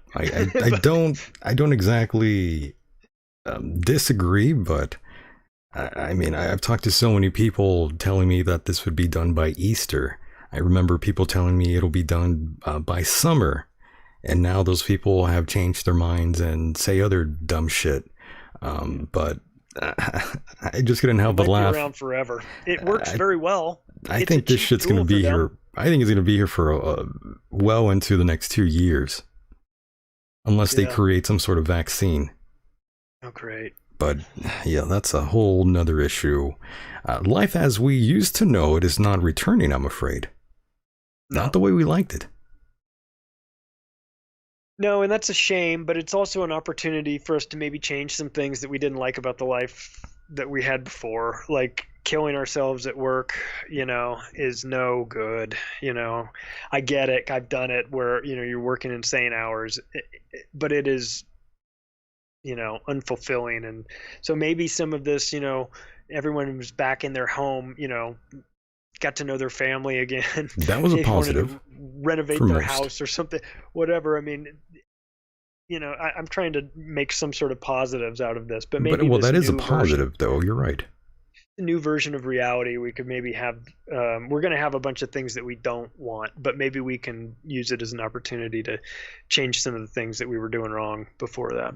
I'm beginning to feel a bit concerned for those out there who already face psychological issues. The impact this has on the human psyche is what is definitely a concern of mine. I've been a little bit disturbed for those people out there who have already deep and troubling psychological issues. People that I even know in my life, I think they can't handle what's going on right now. I think they might even succumb to the virus, in my opinion. I know that's a bad thing to say, but the fact that they are out there still running around and they have a compromised immune system, I think they might be a potential COVID-19 victim, the way some people I know have been handling this. That is what has me somewhat perturbed. It's a really good point you make, because the mental health of this country has been, it's been fucked. on shaky ground for a while. It's been fucked up, Charlie. Let's be real. Yeah, we've got some big problems, and we've got we've got massive homeless population that many of them should be institutionalized, but they're not because there's no money for that. We have overcrowded prisons with a lot of mentally ill people there. We have just typical housewives and working people that have psychological issues, and this is exacerbating that. It's creating really stressful environments. It's hitting them from every angle, from the financial thing.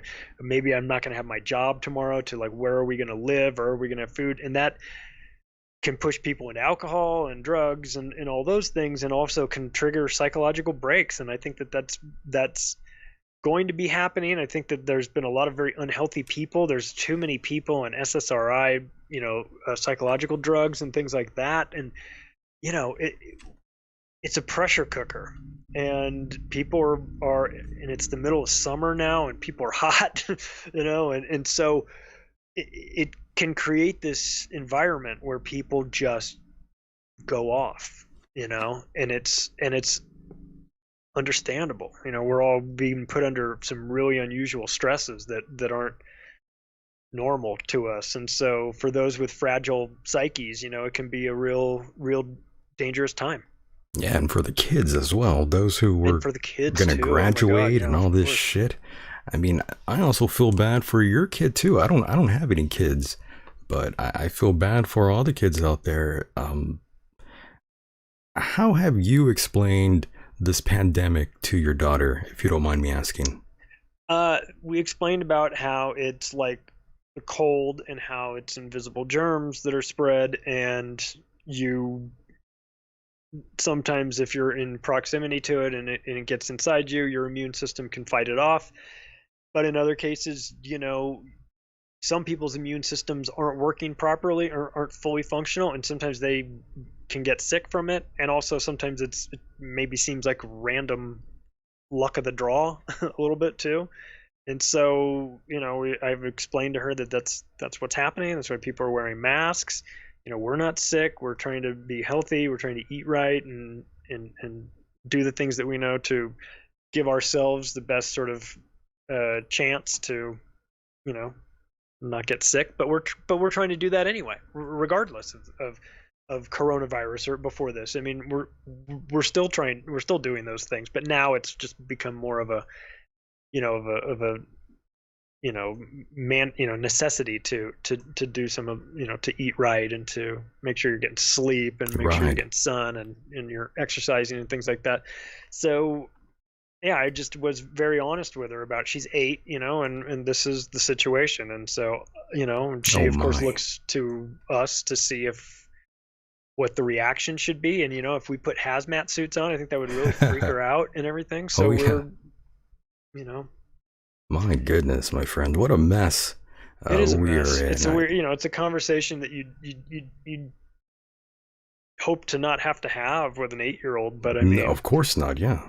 but at the same time, it's like, well, doesn't have to be COVID-19 specific. Basically, let's have a education on immune systems and how you can strengthen that for anything, virus or non-virus, just, better health. And, so we use that as an opportunity to kind of explain that it's about, we're also talking about health. We're not just trying to scare the shit out of you about an invisible virus that you may or may not catch. Because for a kid to start thinking about that, then they're like, oh my God, I don't even want to breathe anymore, because what if I breathe it in? So we certainly don't want to give her that sort of paranoia.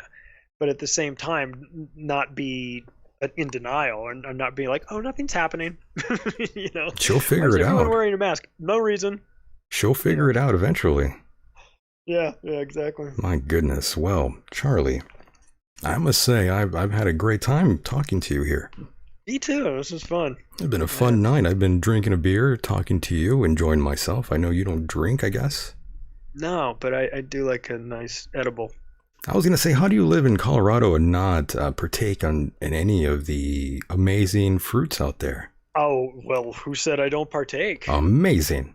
Yeah, and it helps me sleep and everything. Oh, it's great. Yeah, I mean, I'm an edible at night guy. I mean, it might even help prevent COVID-19 with some of its properties inside. From what I read, at least say that it does. I like pretending. To myself. Me too. I think it's a good placebo. That's exactly. It's my placebo effect. I'm just going to say that it's my COVID-19 prevention. Get high or die trying. That's right. Yeah, I mean, it's the end of the world. You might as well get high. Let's do it. We're gonna. You'd be a fool not to, especially right now. It's the end times, people. Well, listen. They considered it to be an essential business. They kept it open. They did the right thing, in my opinion. They did, or else there would have been riots down here. I'll tell you that right now. That's right. The hippies and the Subaru here in Denver would not have stood for that. We're gonna burn it down. Yes, they would have. We're going to burn this mother down. So, Charlie, once again, I do want to thank you tremendously for being a part of the program. I had a ball with you here, and I hope you had a great time as well as the listeners out there. I'm sure many of them enjoyed the topics we discussed here tonight. Many people probably will get angry with me not supporting some things that they like, but that's the fun of this program. Lots of things I say, lots of listeners out there won't agree with. And personally, I like those who disagree with me more. Well, we've got to have the conversation.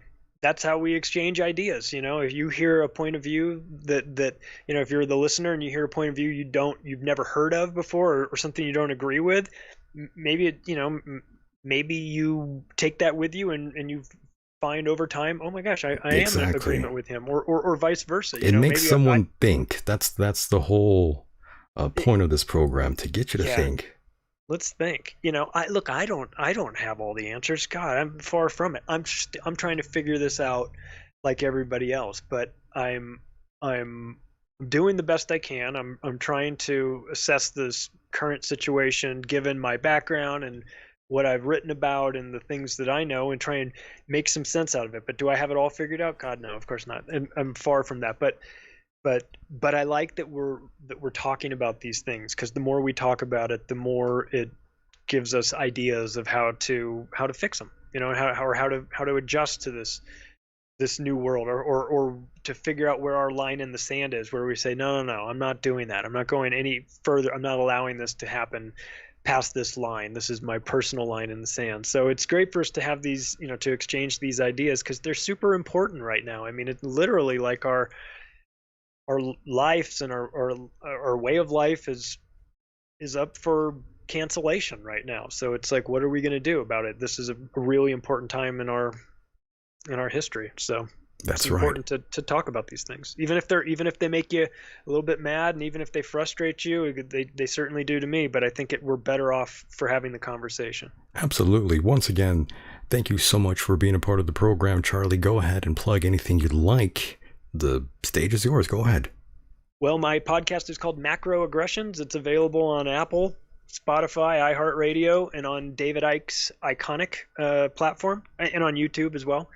And if people want to buy my book, The Octopus of Global Control, in a digital format, just go to my website. It's theoctopusofglobalcontrol.com. And if you pay $10 on PayPal, I'll send you 2 digital versions of it, and you can read it, share it with your friends, and pass it around.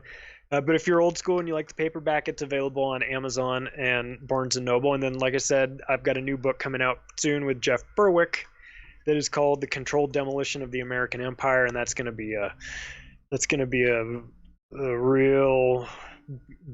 big one, because Jeff has a massive audience, and we put a lot of work into it, and it's gonna really wake some people up, I think. So and if people want to get a hold of me directly, the website is the way to do it. So I'm very accessible. And I appreciate you having me on again, because this is a lot of fun. We get into some crazy topics, and I really enjoy doing it. Clockwise, my friend, I'll have to bring you back on again, and much more sooner than last time here. You know, I took a whole year to reach out to you. Yeah, we'll do it again in a couple months. A little bit sooner. Okay. I think the audience likes you that much. Oh, I like them. Get you back in there. So once again, Charlie, amazing job once again. It was fun, and we will talk on the other side. All right. Take care. I'll talk to you soon. You got it, brother. Hang tight out there and stay safe. And there he goes, boys and girls, Mr. Charlie Robinson. A great guest indeed. And of course, I'm looking at the time. Oh yes, it's been 2 hours already. It is that wonderful time for a little break, and when I return, I do have a few things to say before I shut it down. Perhaps take some of your phone calls out there if you want to call in. Now is that time. Just me and you here tonight. Go ahead and call in when I return. I think we should have a little conversation if you'd like. Only if you'd like, of course. You don't have to call in, but it would be nice to hear your voices out there and get your opinions on everything going on in the universe. Once again, hang tight. We'll be right back. Stay tuned.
And welcome back, boys and girls, for round 2 of the program. Nice to see you in the chat room.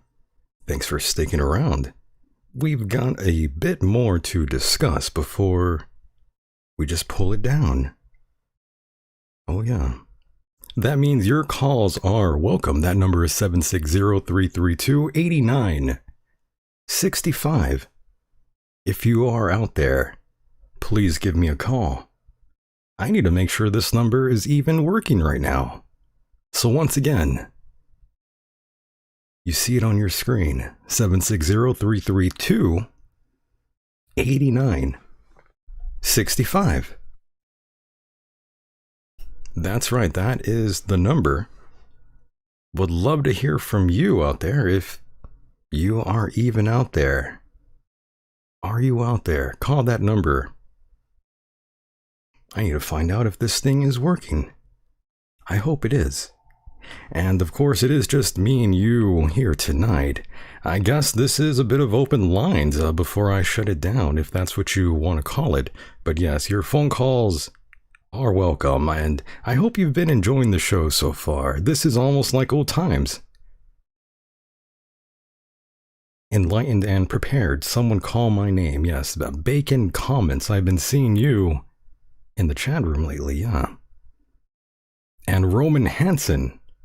What kind of name is that, by the way? Are you a fan of the group Hansen? Is that you out there?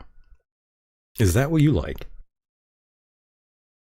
Go ahead and call in if you want. And yes, Dr. Strangelove, it has been a good show so far. I've been enjoying myself and love seeing all of you out there in the chat room. I am now focused entirely on you, and would love to talk to all of you out there as I babble away. But please keep in mind, it's also a lot more fun when I get to hear your little voices too. Oh yeah. I know I may sound completely rude at times, but that's part of my charm. I promise. And of course, we do have a call right now. Let's take that call and see what this gentleman has to say.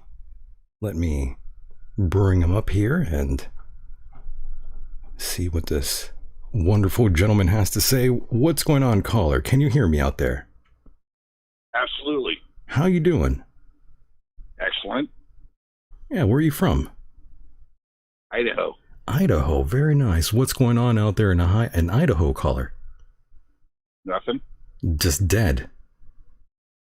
Well, it's actually kind of nice. Kind of nice. Trying to actually do the mask thing. It's not working. The mask thing, okay. Yeah, it's not working. How do you feel about the mask? Do you think it's bullshit? Well, all right. There's a bunch of studies on that are talking that only if you're, like, let's say in surgery or something, it works. You don't want to infect other people. And then on the other hand, we have a whole bunch of information that says otherwise. That's right. So I'm not worried. I'm not really worried about it. And caller, because I'm pretty sure I was already infected earlier in the year. Right. Okay. And so whatever. And caller, what's your name, by the way, if you don't mind me asking? You don't have to use Dave. your... Oh, it's you, Dave. Yeah. Oh, Dave, how are you, man? I didn't know it was you. I couldn't recognize that voice. It's okay. My nose is completely stuffed up. That's what it is. Are you sick, man? What's going on? The allergies? No, it's allergies. Allergies. Okay, good.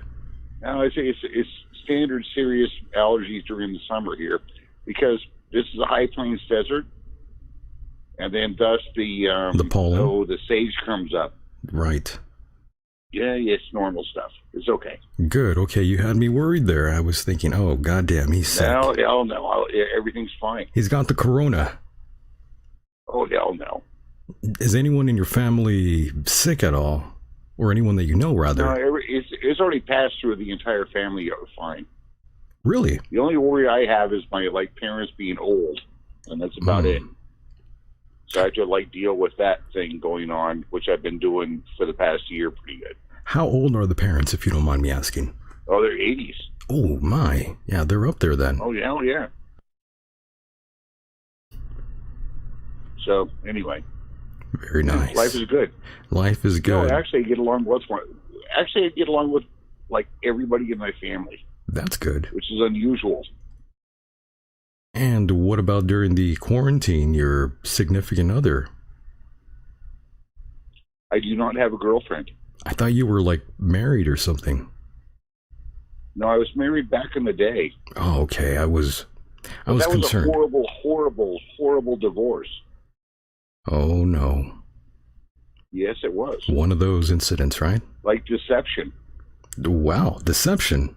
And sleeping around shit. Oh, no. I know. And so anyway. Well, maybe it's good that you weren't quarantined with anyone then. Well, actually, if I was actually around somebody that was actually okay, they probably would have had a good time. I see. Yes. So aside, always make sure that the people you care about are okay. Right on. Yes, I agree with you 100%. And have you been enjoying tonight's guest, rather? Yeah. He was talking about Berwick. Right. His upcoming book. That's all fine with me. But seriously, I ran into the whole Berwick problem a long time ago. And it's kind of interesting. And I don't want to actually, spoil the evening. That's okay. So if I have information that is possibly okay, is it okay for me to talk about it? You can talk about anything you want here. It's the stage is yours, my friend. Well, no. If you want to know. I'm here for you. All right. I care. All right. So Berwick was an investment guy up in Canada. And you see, I never paid attention to this guy because I had no dollar vigilante investments or any other things going on. I was actually doing other work at the time. And this is, I don't know, back in the day, which now it's going so quick, it's just whatever. Right. But anyway, he decided to go ahead and do this whole thing where he was going to reinvent himself, and that's all fine. Everybody actually kind of liked it because he actually gained a following on this. So anyway, he crashed his boat over off the coast of Mexico during a storm, and it was able to swim ashore, even though he technically did not know how to swim. And this is actually known. Now, the only way that that's actually known is because he claimed an insurance policy on the boat.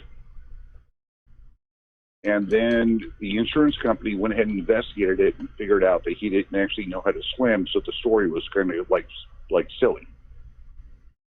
But they gave him up the money anyway, which that's fine. He actually didn't like the boat, so he crashed it and just walked away.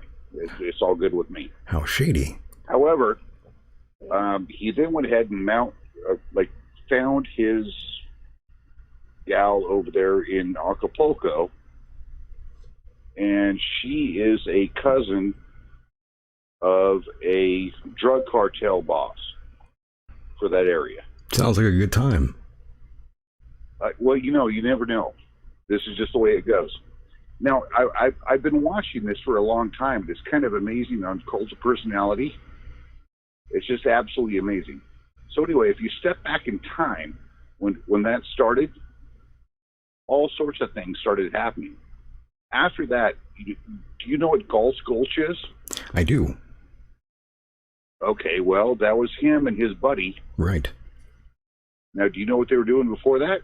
What exactly were they doing before that? Actually, I don't know. They were doing fake passports. I was going to say they were doing some sort of scam, if I recall correctly, but I wasn't sure if it was the passport game. It was a multi-million-dollar scam. Oh, shit.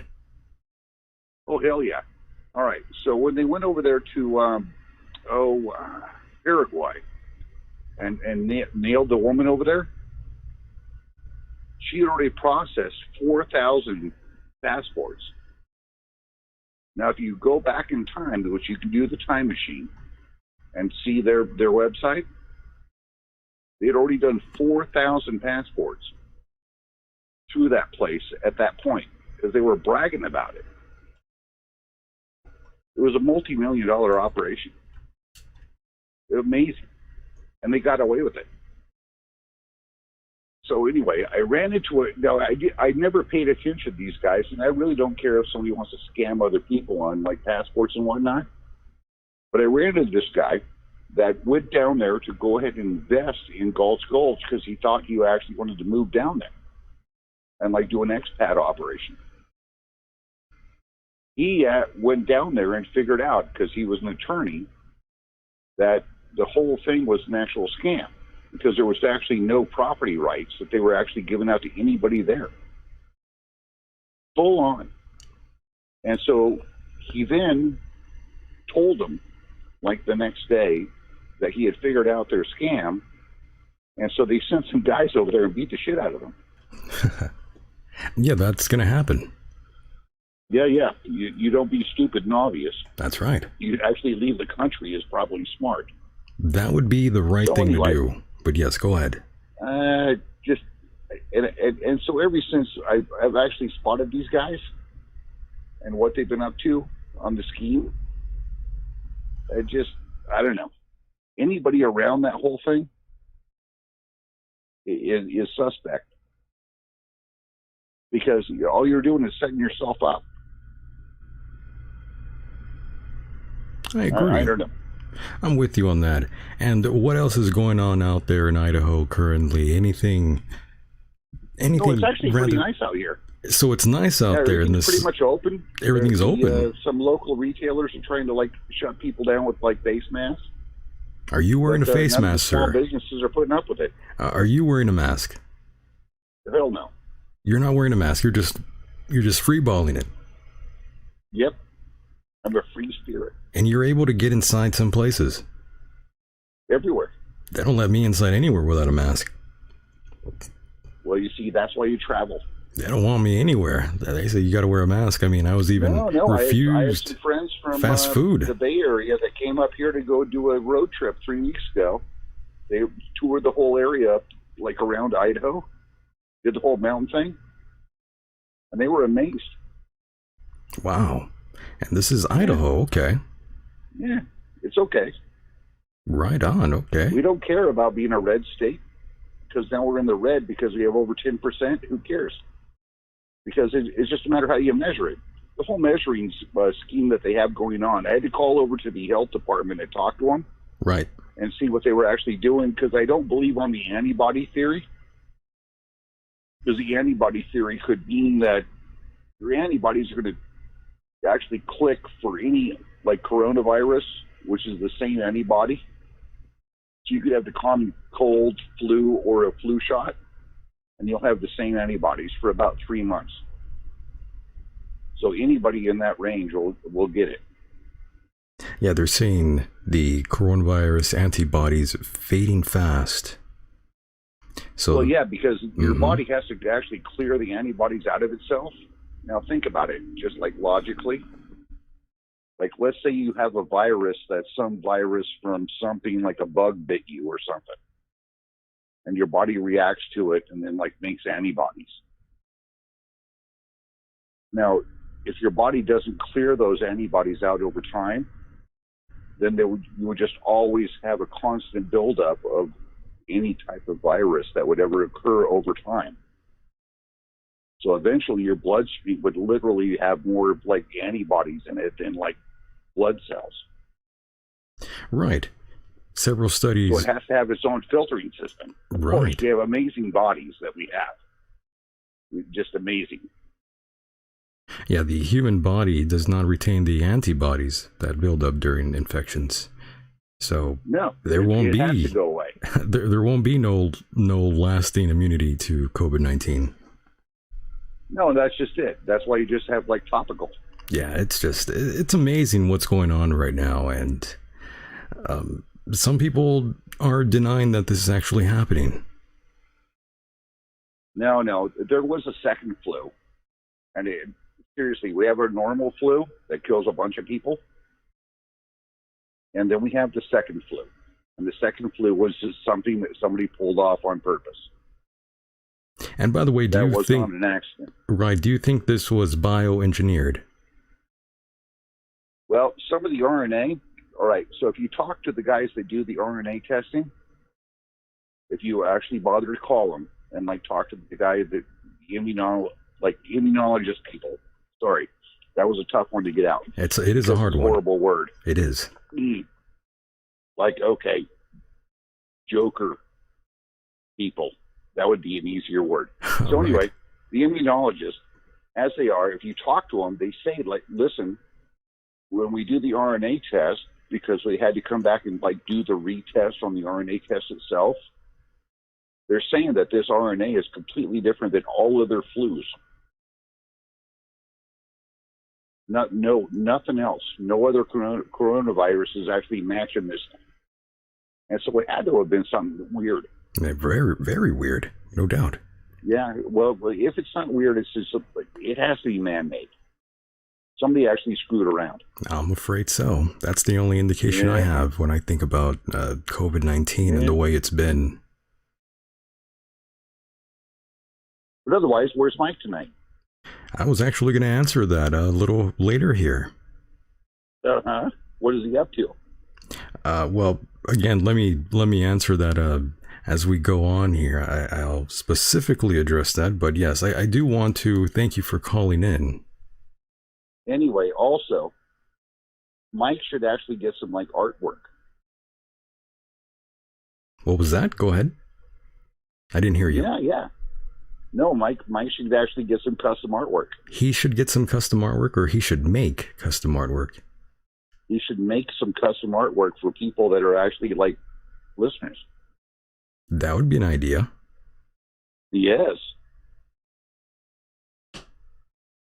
I'm pretty sure in looking over what he can do pretty much almost anything. I agree. Yeah. That might help him out a bit. I would have and the bird fund. Yes. Well, that's another thing I am going to mention here. All right. Anyway, have a good evening. You too, my friend. Thanks for calling in. Of course. Always. And anytime. You got it, brother. Talk to you soon. Thank you. All right. Take care. And there he goes, ladies and gentlemen. The line is now back open. 760-332-8965. And yes. And now we can talk about other things here. But of course, your calls are always welcome. I do have to address certain things here, and that's what we will do. Since the last show, I got quite the response from those who just enjoy the show and those who were really put off by my banter at the end of the program. Even some of my comments I said here tonight bothered a few people as well. I got the complaints already. People complain about everything. I love it. That's a good sign, though. It really is, in my opinion. And yes, Lilith there in the chat, Decon phone, yeah. 1-760-332-8965. That's the number. But yeah, since the last show, got plenty of heat for a lot of things I said, but that's the way it goes, folks. You can't win. You really can't. There's always going to be someone who's mad at you for X, Y, and Z. And also, you have to break a few eggs to make an omelet every now and then. You know, you're going to step on a few toes, boys and girls. That's the way it goes. In reality, I won't specifically name any of those individuals out there right now, but they know who they are. Listen, I know some people dislike certain things, but in many ways, it's good for you to hear things you don't always want to. It'll toughen you up. That way you won't get so triggered so quickly. But yes, the marauders out there were telling me how they did not take kindly to me mocking white folks for kissing each other. Apparently that's what was mentioned here in this email. Yes, for kissing each other on the mouth. Look, listen, I hear ya. maybe I should have just said I don't understand why people are locking lips with their children and, of course, other men. Unless, you swing that way, then I have no issue. But, if that's the way you're going to rock it, that's fine. I don't have any issues with that. If you want to go ahead and kiss other men and kiss your parents on the mouth, kiss your children on the mouth, I mean, if that's you, that's your thing. Leave me out of it. If that's the way you're going to rock it. I mean, I don't know who does it that way in the year 2020. I don't have kids, and if I did, I would definitely not kiss them on the mouth. Is that any of you in the chat room? Are you kissing your kids on the mouth? I certainly hope not. But yes, I'll get out of your way. I'm sorry. Continue kissing your parents or kids on the mouth if that's the way you rock it. I know, that ain't right. Local machine. I agree. And of course, others have been wondering what happened to Mike. Where did he go? I started the show late, and I was having trouble with the audio. I had talked to Mike about him being on here with me this evening, and oh God, a phone call already. Caller, what's going on? I got a couple of minutes outside of a vendor here that likes to take their time making my orders. How's your day going, Mike? It's going pretty good. I hope you're not gonna kiss that gentleman on the mouth, though. Oh, Jesus Christ! Speaking of that, how do you feel about that? By the way, are you someone who kisses their parents or children on the mouth? Only person I'm kissing is whoever ends up in my bed. That's right. See, I'm pretty liberal, Other people, not so much. Not so much. I understand that. No. I would rock it the same way as well. Definitely. But yes, what's on your mind, my friend? Talk to me. Well, it's funny. I'll just touch on this real quick because I think this particular horse has been beaten into the ground. And it's now mining for gold. What's your name, by the way? You don't have to give me a real name. A fake name is fine too.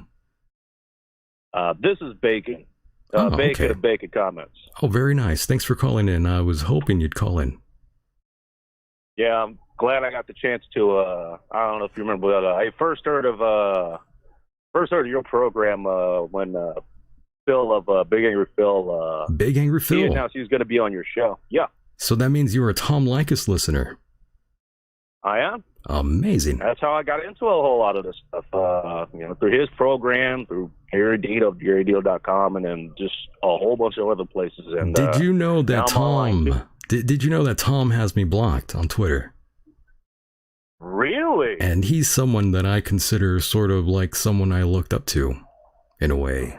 He was a strong influence, and now I'm blocked on Twitter. I have graced his presence in such a derogatory way. Well, even when it's the people you look up to, you're doing something right if you're starting to get blocked. That's right. It means you're over the target. The thing is, I've had my run-ins with him as well. He hasn't blocked me just yet. Don't worry, I'm pretty sure it's coming.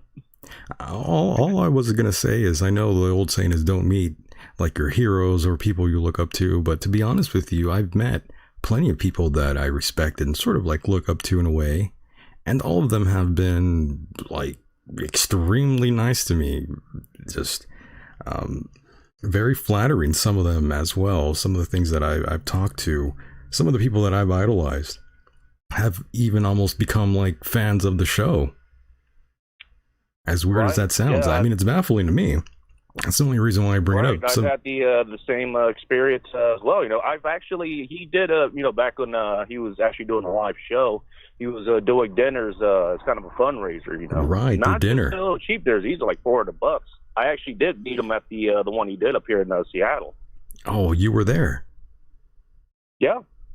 I was there. Got pictures with them. Nice. If I can find them, I can send it to you via email. Yeah, that'd be cool. Yeah.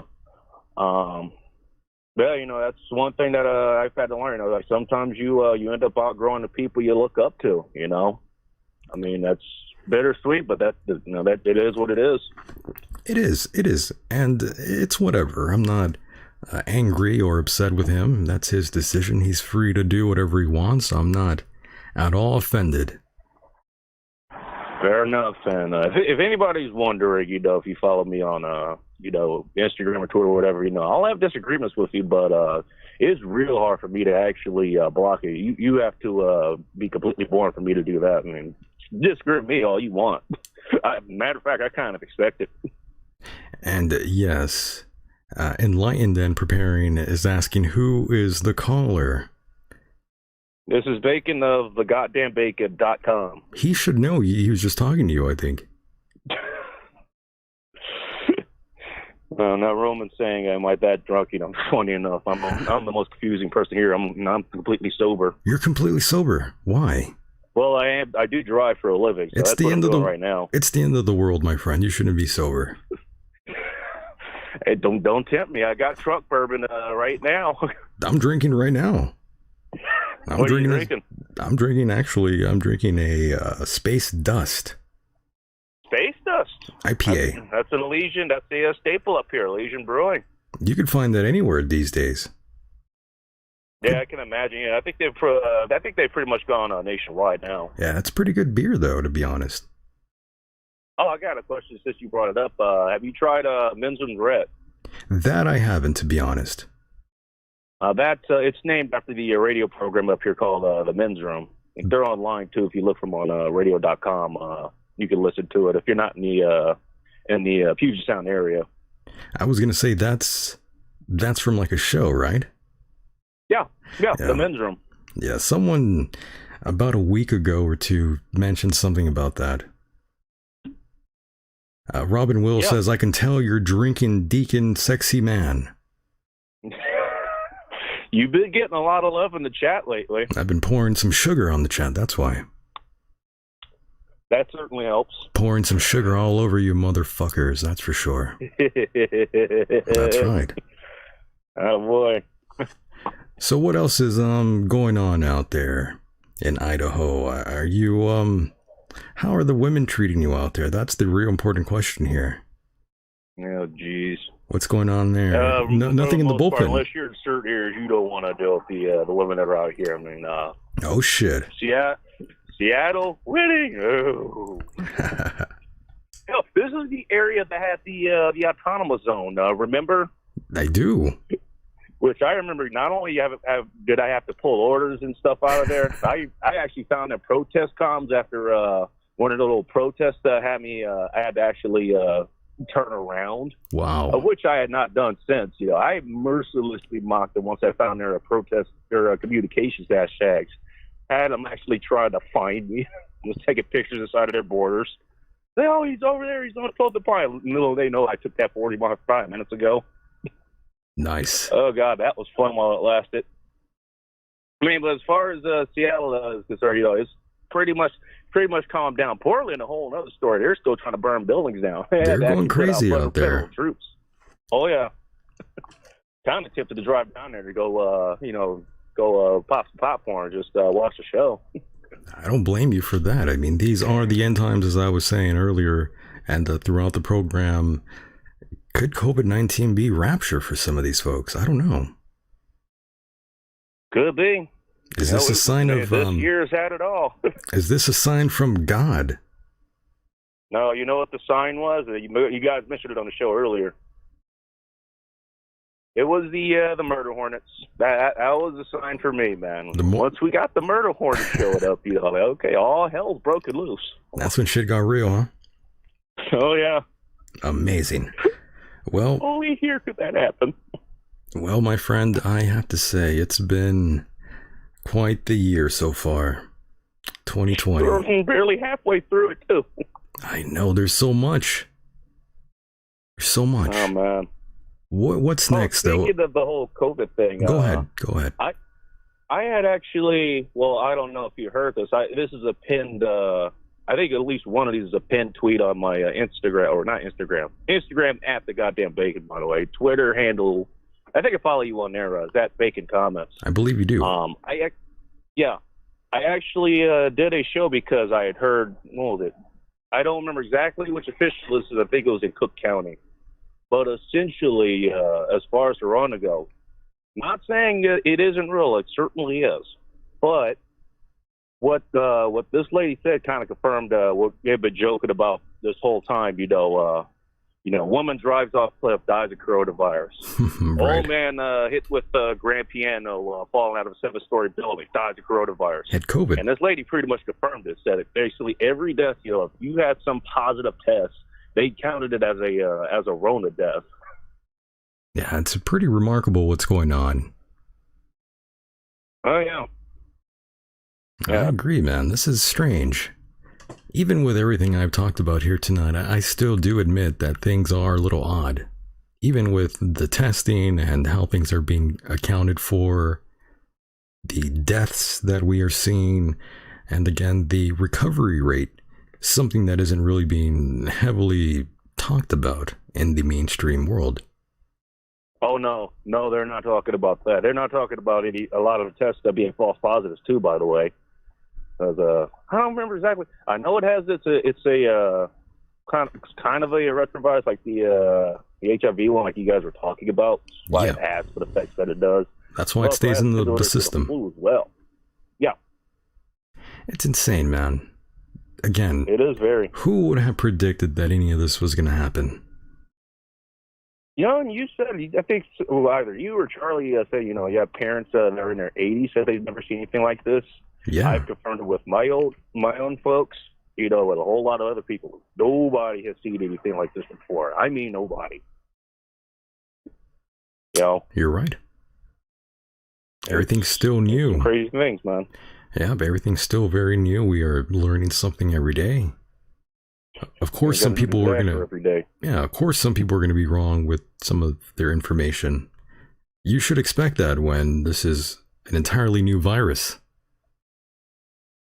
Oh yeah, yeah. I mean, what was his name? Who I was listening to? He was streaming before you came on. Safety Doc at safetyphd.com. Mm-hmm. He's been talking about this a lot. How like we've been pretty much chaos and craziness just for the last few months now. I've been enjoying it, to be honest with you. I'm not gonna lie. You and me both. Laughter at humanity it's show. Been fucking nuts. For a reason. I've been loving it, my friend. And Scott Baker in the chat weighs in 2/3 population USA wiped out by 2025. Oh, don't get my hopes up, Scott. Jesus Christ. I know, Scott. Don't be such a cock tease. God damn it. I got one final question for you. I know you. You've talked about the last thing before, and if you want to wear it, that's fine. I'm completely laissez-faire about that. Are they really? I think you're in California, right? I'm in California, right? Okay. Way down south. Way down south. South where? The dirty south. Very close to the Mexican border. Oh. So I'm way the fuck down here. You in Calexico or something? Calexico is the next town over where Trump went and talked. So you're right. Oh. Okay. You're close. All right, no, I'm actually from Inglewood. Oh, really? So I think I may have been down there at one point. Yep. How the hell did you end up in Idaho? Well, I'm not in Idaho. I'm in Seattle, Washington. I'm in Cascadia. Home of the Murder Hornets. I see. Interesting, interesting. Let's just say I had my reasons for escaping. I'm so glad I did. I was wondering how they're enforcing the whole mask thing down there. Like, are they actually enforcing it, or are there like fines being handed out to restaurants or anything like that? Yeah. No fines, my friend. But I mean, I went to Jack in the Box a few days back, and they refused to give me my food unless I put on a mask. I didn't have a mask on at the time, and I didn't have it with me in the car. And the lady at the window, she said, "Pull your t-shirt over your nose and mouth." And I just thought, okay, shit. man, it is even for me. It has been real amazing. There's no real enforcement up here as well, which I've been waiting. I've been waiting for. I told them, hey, let me know when they start throwing people in jail before we start doing that. Right. You know? And I have a face shield that I carry, like an actual chemical face shield. That I just kind of like just carrying around everywhere I go. I'll put another picture on Twitter. But yeah, I don't know about you, but even for me, it's amazing just how National Socialists we got just literally overnight. Oh, like, that's the way it goes. Yeah, we're not in control. That's another thing. People very revealing, man.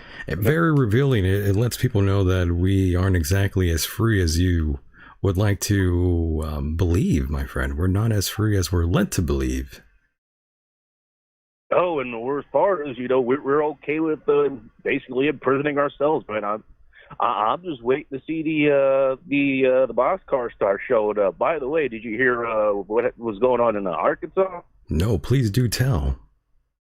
Well, long story short, the National Guard's deployed, and they're taking some of the people who tested positive, quote unquote, and they're putting them in like mandatory centers down there. Really? Mandatory camps. They're kind of concentrating them. I've not heard of that, but we do have the National Guard out here next to the local hospital. They're doing the mobile testing. Oh, God. So essentially, the way I could really sort of sum it up to you, the way it looks out here in El Centro, California, where I'm located, people are talking about a second wave, my friend, but where I'm at, we are barely sort of going through the first wave. Set like months later, to be honest, we're finally catching up.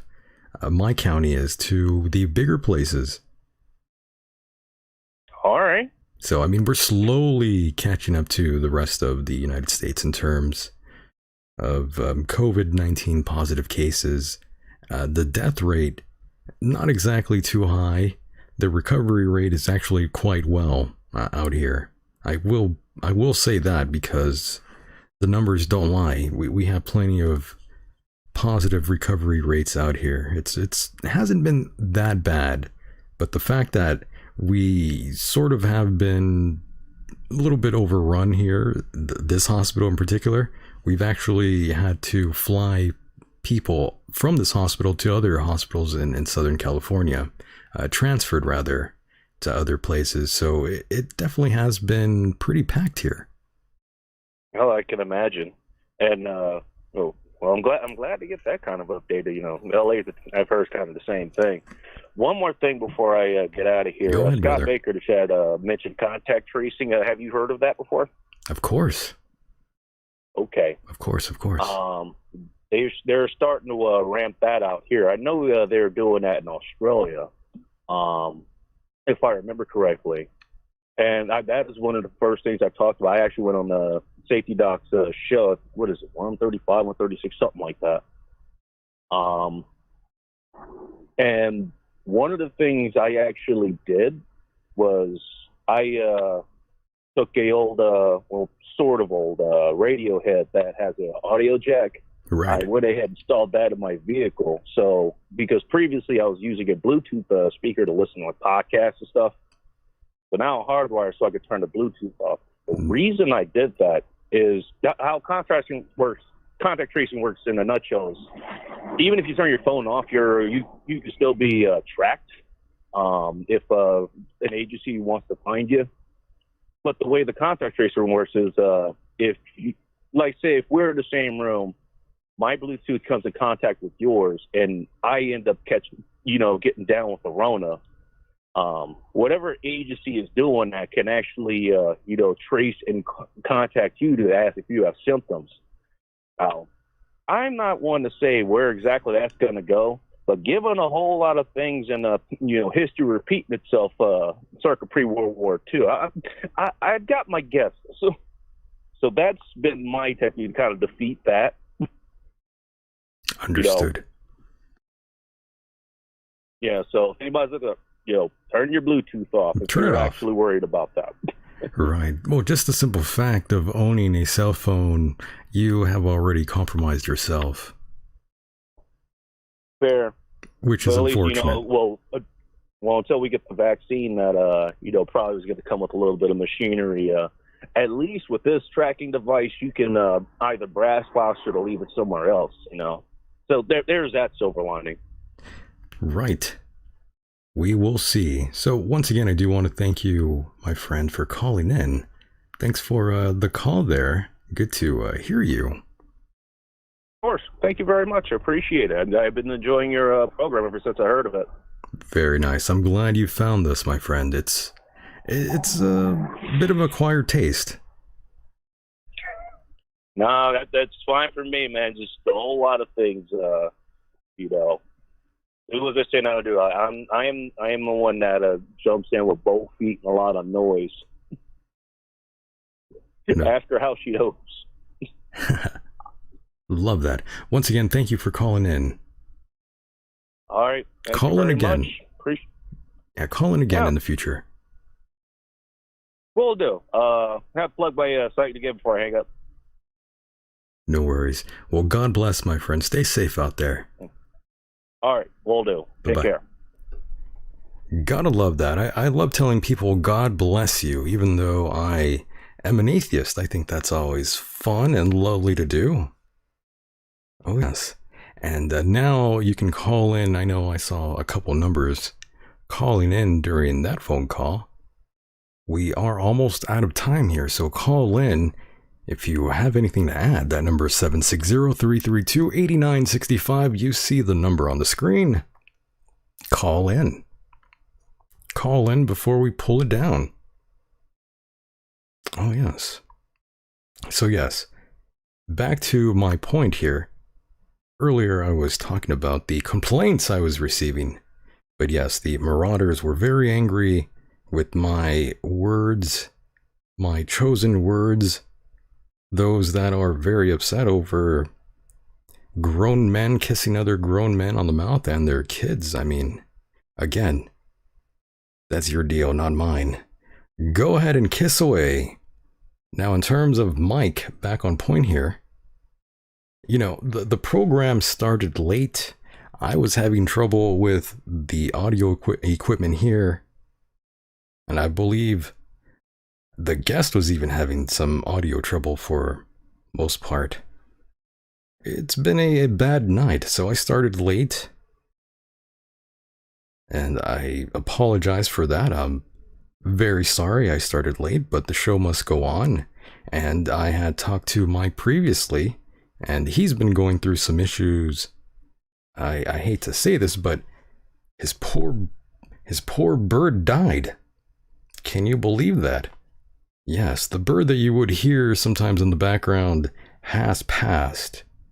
And I felt terrible for it. He was talking to me about it just the other day. So he was a wreck, and I had told him, well, let me back up. He had first initially mentioned that he was going to be shooting some video. And I thought, excellent, but he has to wake up early. So I told him, I might go ahead and just get some rest and, sleep. Get your sleep in there. And that's what happened. I had the notion that he would be asleep and away. But when the show came back on, my Skype, for some reason, the program was frozen. And I did not. Here's the thing, folks. I'm on two different computers. And I have two separate Skype accounts going on at once. And where I make contact with Mike, that computer was frozen.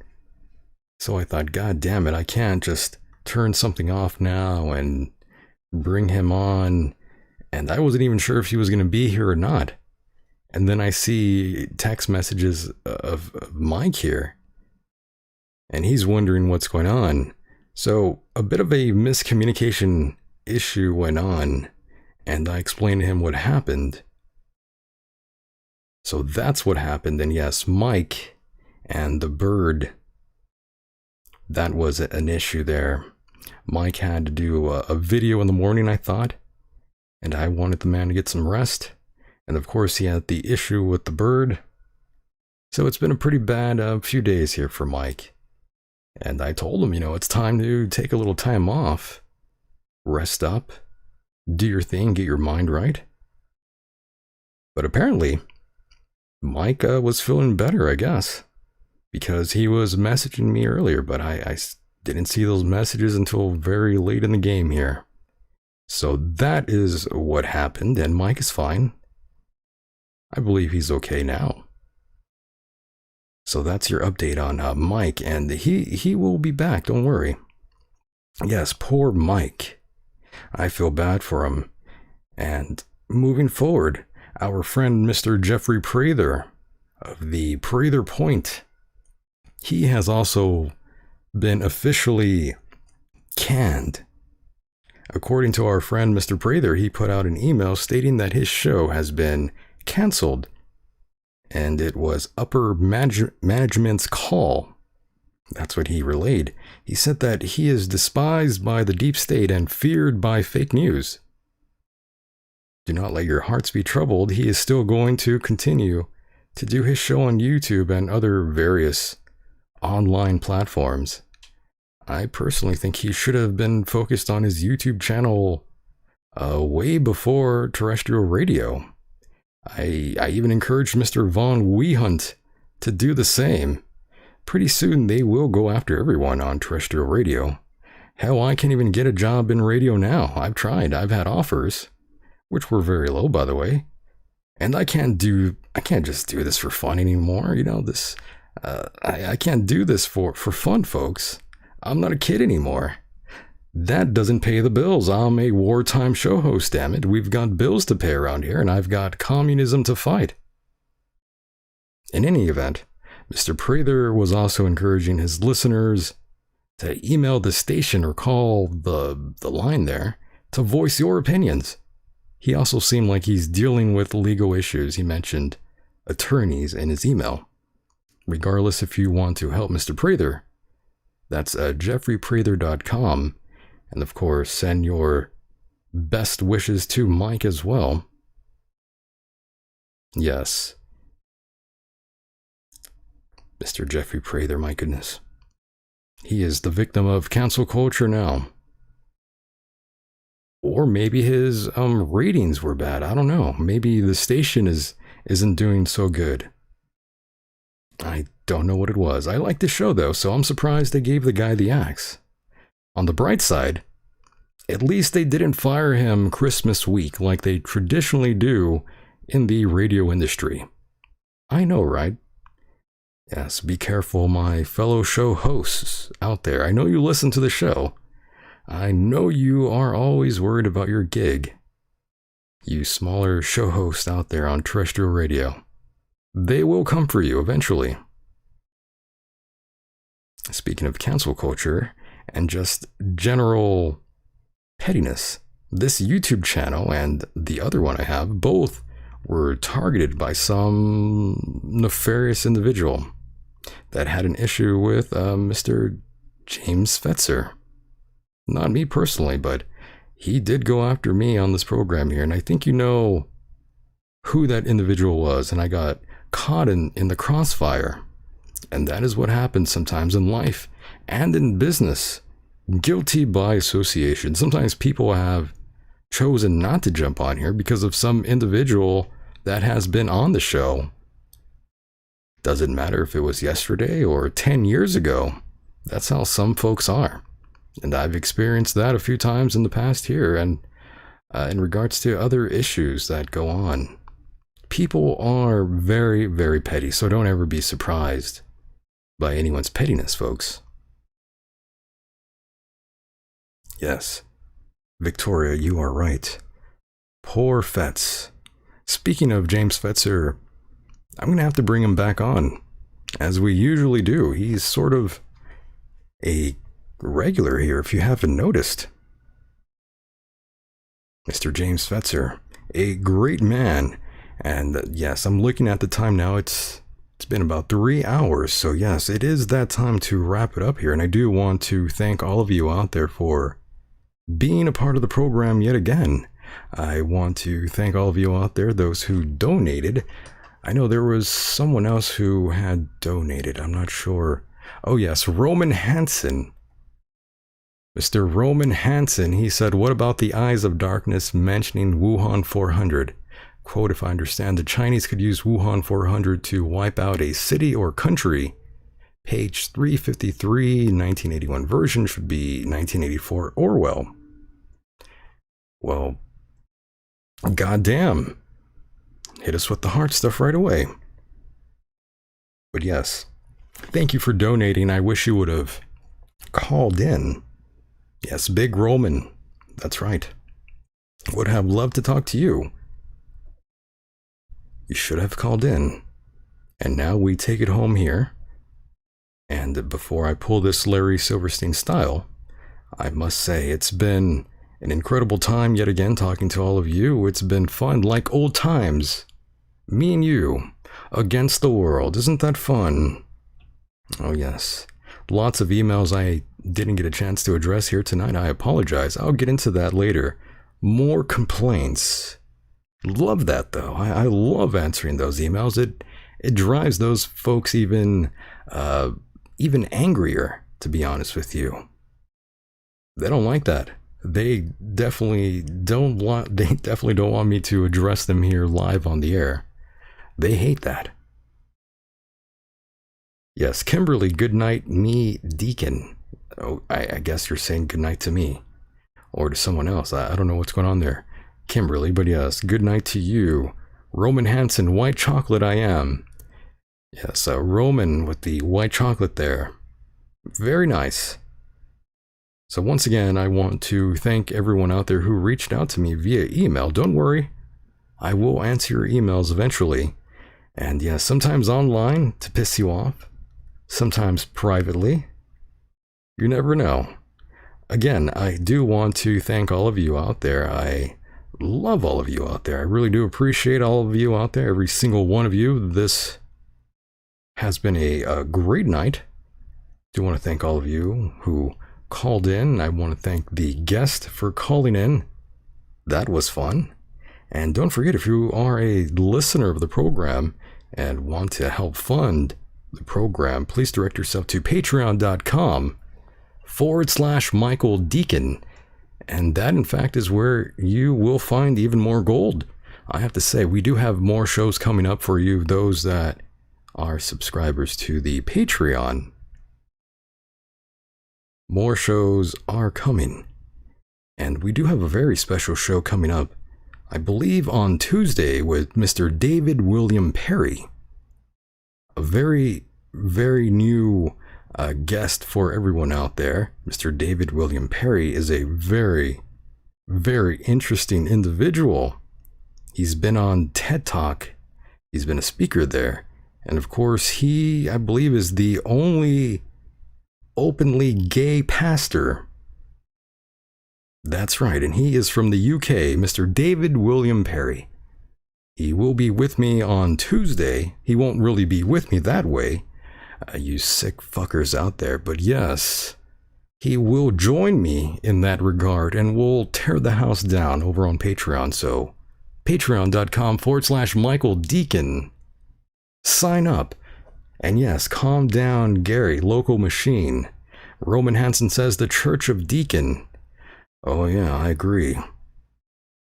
That's right. You know, I feel bad, folks. We are going to shut this down, and I didn't get a chance to talk about Motley Crue's Tommy Lee. Mr. Tommy Lee with the face tattoos. Yeah, I came across a random article, boys and girls, of our friend Mr. Tommy Lee with that beautiful face tattoo. Oh, God. I guess I'll save that for the next show. I even have a friend with a face tattoo as well. I don't know what he was thinking, but there he is in all his glory with his face tattoo. Good Lord. Again, michaeldecon.com. Go there for all information on the program. I do need to update the website, and I will do so, of course. If you want bonus content, please go to patreon.com/Michael Decon.